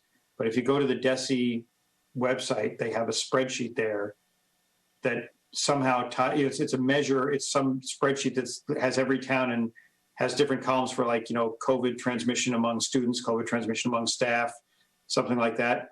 And I just looked at that spreadsheet and it said there was no transmission in the schools. Now, and again, again, it doesn't say in there, this is exactly how we measure it, how we determine what a transmission is in the schools, whatever. But that's what the spreadsheet said. So, well, one thing that I am pleased to report is that my daughters actually told me that today they, or for this week anyway, they did the first self-swab pool testing. Which is earlier than I think was expecting. So that was great, though. One of my kids said that only 2 members of her class participated. So I would like to say the way we'll really find out if there is transmission is if we can get everyone participating in this. And I think it's for the safety of all. And so, not that anyone's watching this, but if anyone is watching this, definitely encourage you to sign those permission slips if your child is being offered pool testing. It's just a quick little swab in the very low nasal passage, not the brain injuring nasal swab. The brain stab takes 2 seconds and not invasive at all, and really will help us ensure the safety for teachers, kids, parents, everybody. So you're saying with such low participation, it's more like waiting pool testing. Well, the other child said that most of her class was tested, or was participating. So, and as it pertains to pool testing, I would add that we received some good news this week that the pilot through which DESE was paying for the pool testing for certain communities, including ours, which was to expire in April, has been extended through the end of the school year. So there should be no costs to the public school district for the pool testing through the end of the year. That's fascinating. And I really Is hope it for Holliston students or Holliston residents? Pool testing for the Holliston schools. Yep. But I really hope everyone takes the opportunity to sign that permission slip and or the online form and let their children participate, because it is really important. Just remember, the more we test, the more cases there are. Right. No, Let's not go there. We're an apolitical body in that sense. That wasn't apolitical. That's just statistic. Yes, I know. Okay, Well, hopefully people will continue to get vaccinated. Well, that will, yes, that too. Yes. When it's their turn. Yeah, no, we're right on the money with the national trends. About 17% of our community has at least one, has completed the shots, and about 34% have at least one. Do you have any? Can I just ask a quick question? Do you have any sense why Massachusetts seems to be so far behind? I mean, my colleagues in Texas are already, I mean, they've completely opened up. Most of them have gotten a shot. They're already their first shot. I'm still struggling with understanding why we're so far. I don't think we're behind from a percentage wise. I think we're up there in the top 10. Yeah, but I mean, Texas is completely like everybody can get vaccinated now. You can go just, sign up, and I'm still 4 weeks away.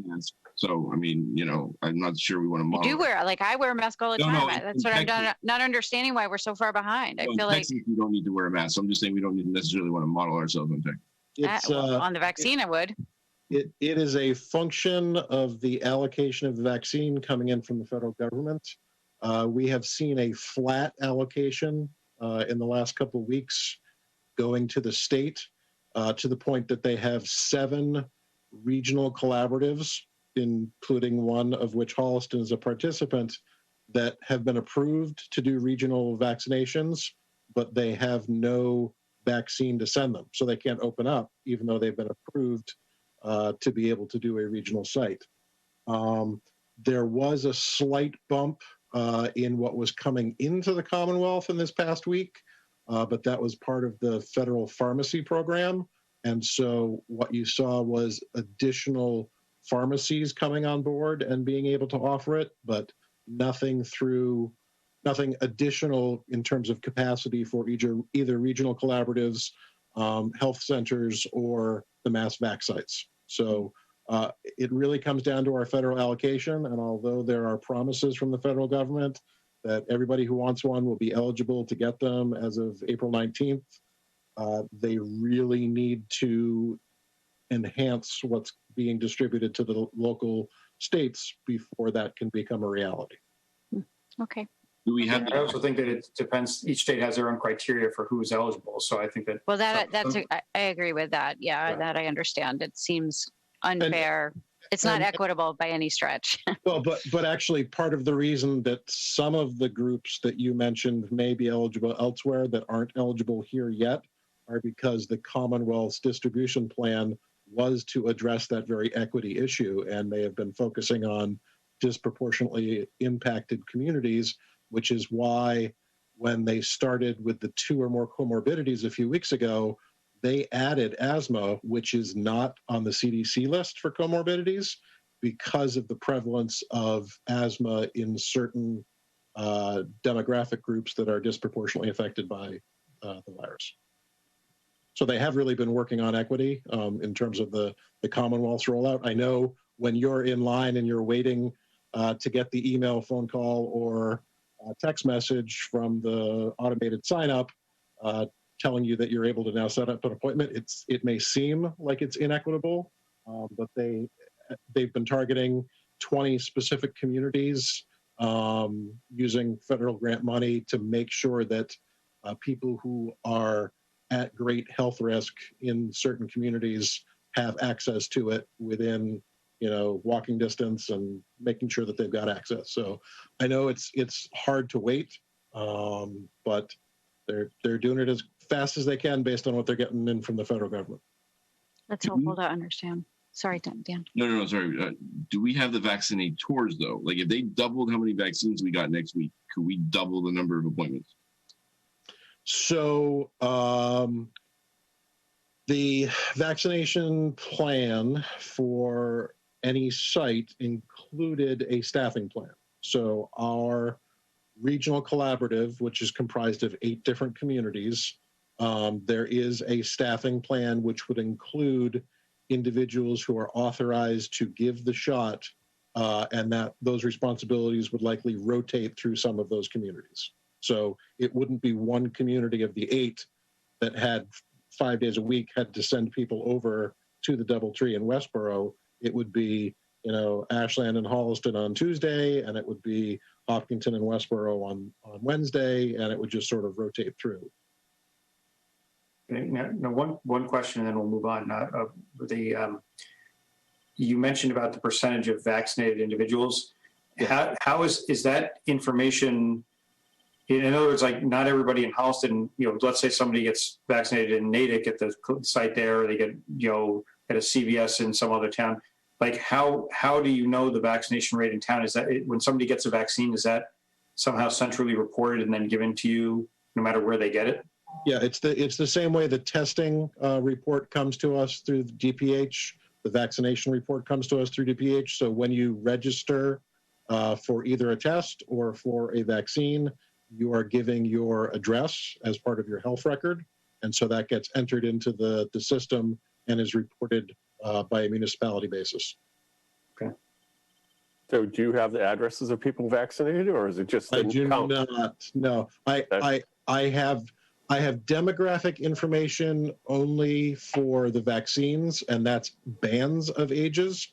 I don't have specific individually identifiable information, and I have more data for the vaccines than I do for the positive cases. When I get positive cases, I have an address. I don't know age. I don't know gender. I don't know any socioeconomic. I've got very little insight into who has the virus. I get more information on who has received the vaccine. Do you get like any of the underlying cause issues? Like, are they a smoker? Are they in the higher weight category? Are they, no? No, because we outsource our surveillance and our case management, we don't have access to any of that information. When you look at information that's being put out by places like City of Framingham, and they're able to tell you ethnicity, they're able to tell you risk factors, that's all because they're doing all of their case investigation. And so as much as they can capture from those informational interviews, they can report out. But again, we're getting our information third hand. It's entered into Maven. It's accessed by our nursing consultant, who then gives it to the Board of Health, who then gives it to the public safety answering points. So we're operating pretty blind. Okay. Any other questions for the chief? Okay, I think we'll move on. Okay, thank you very much, Chief.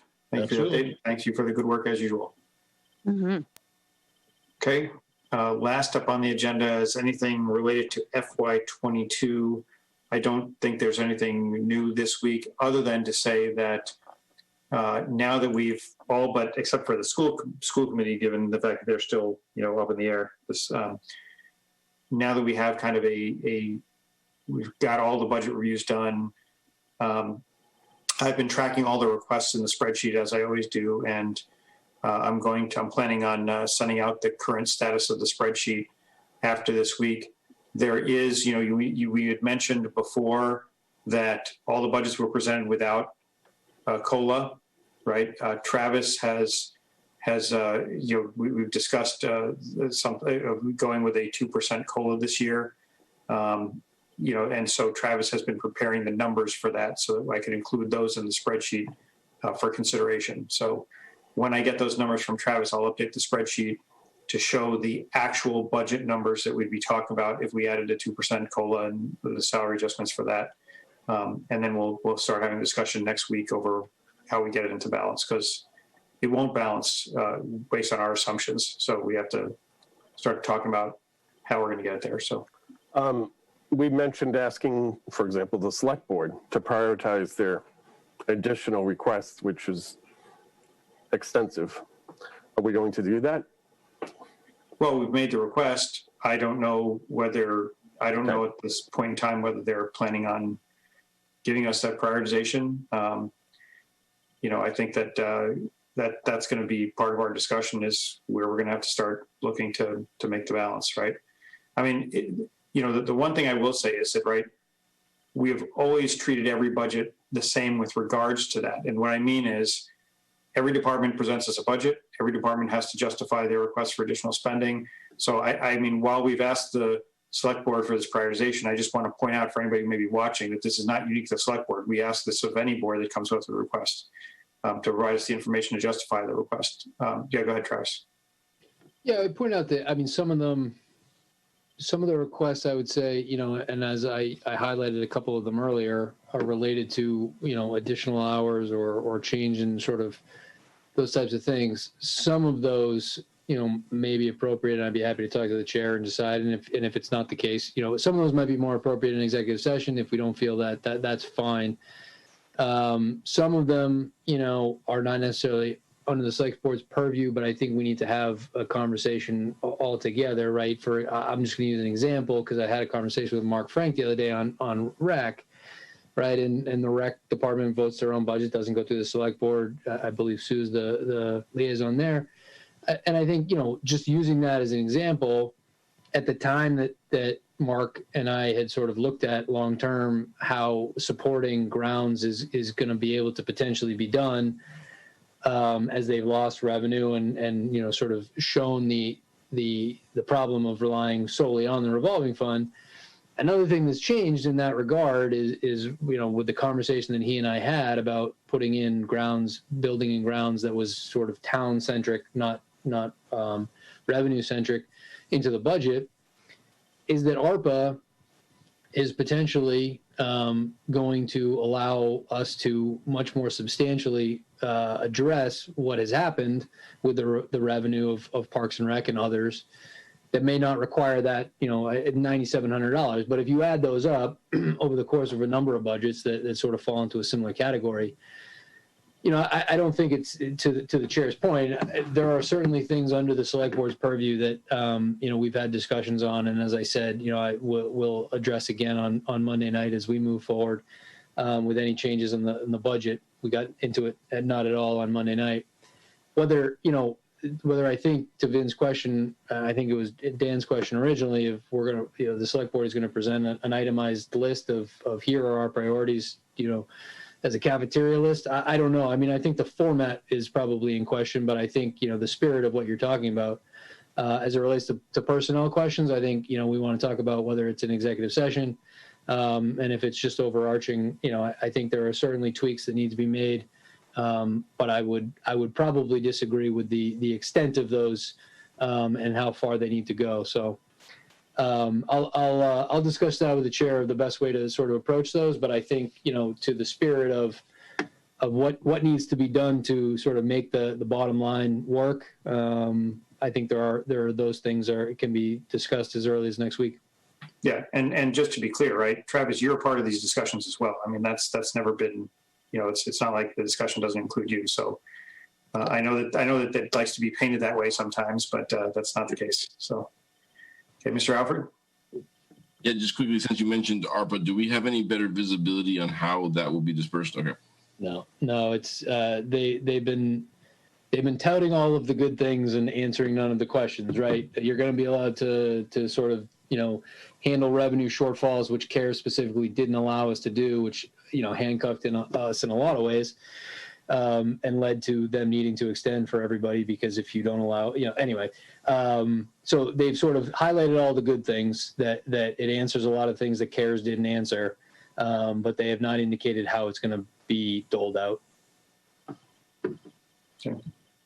So yeah, so as I was saying, right, so my plan is to get an updated spreadsheet out to the committee before our meeting next week, and then next week we start hashing through it and talking about how we get to the final product.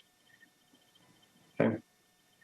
So, and there hasn't been any movement at the state level in terms of the budget at this point, to nothing noteworthy to report. So, okay. Anybody have anything else on FY22 that they want to bring up? Okay. If not, that brings us to the close of our agenda for tonight. See, we did it without taking any breaks. So, I'll entertain the motion if everybody's ready to call it a day. Motion to adjourn. Second. Okay, that is not subject to debate, so we'll proceed immediately to a vote. Mr. Maxwell? Yes. Mr. Alfred? Aye. Mr. Whitaker? Yes. Ms. Zemer? Yes. Mr. Murphy? Or Ms. Nersessian? Aye. And I vote yes. That concludes the Tuesday, March 30th meeting of the Finance Committee. Thank you very much for joining us tonight. As you heard, we'll be meeting next Tuesday, April 6th at 7 p.m. virtually again. But for tonight, we're done. So thank you and good night.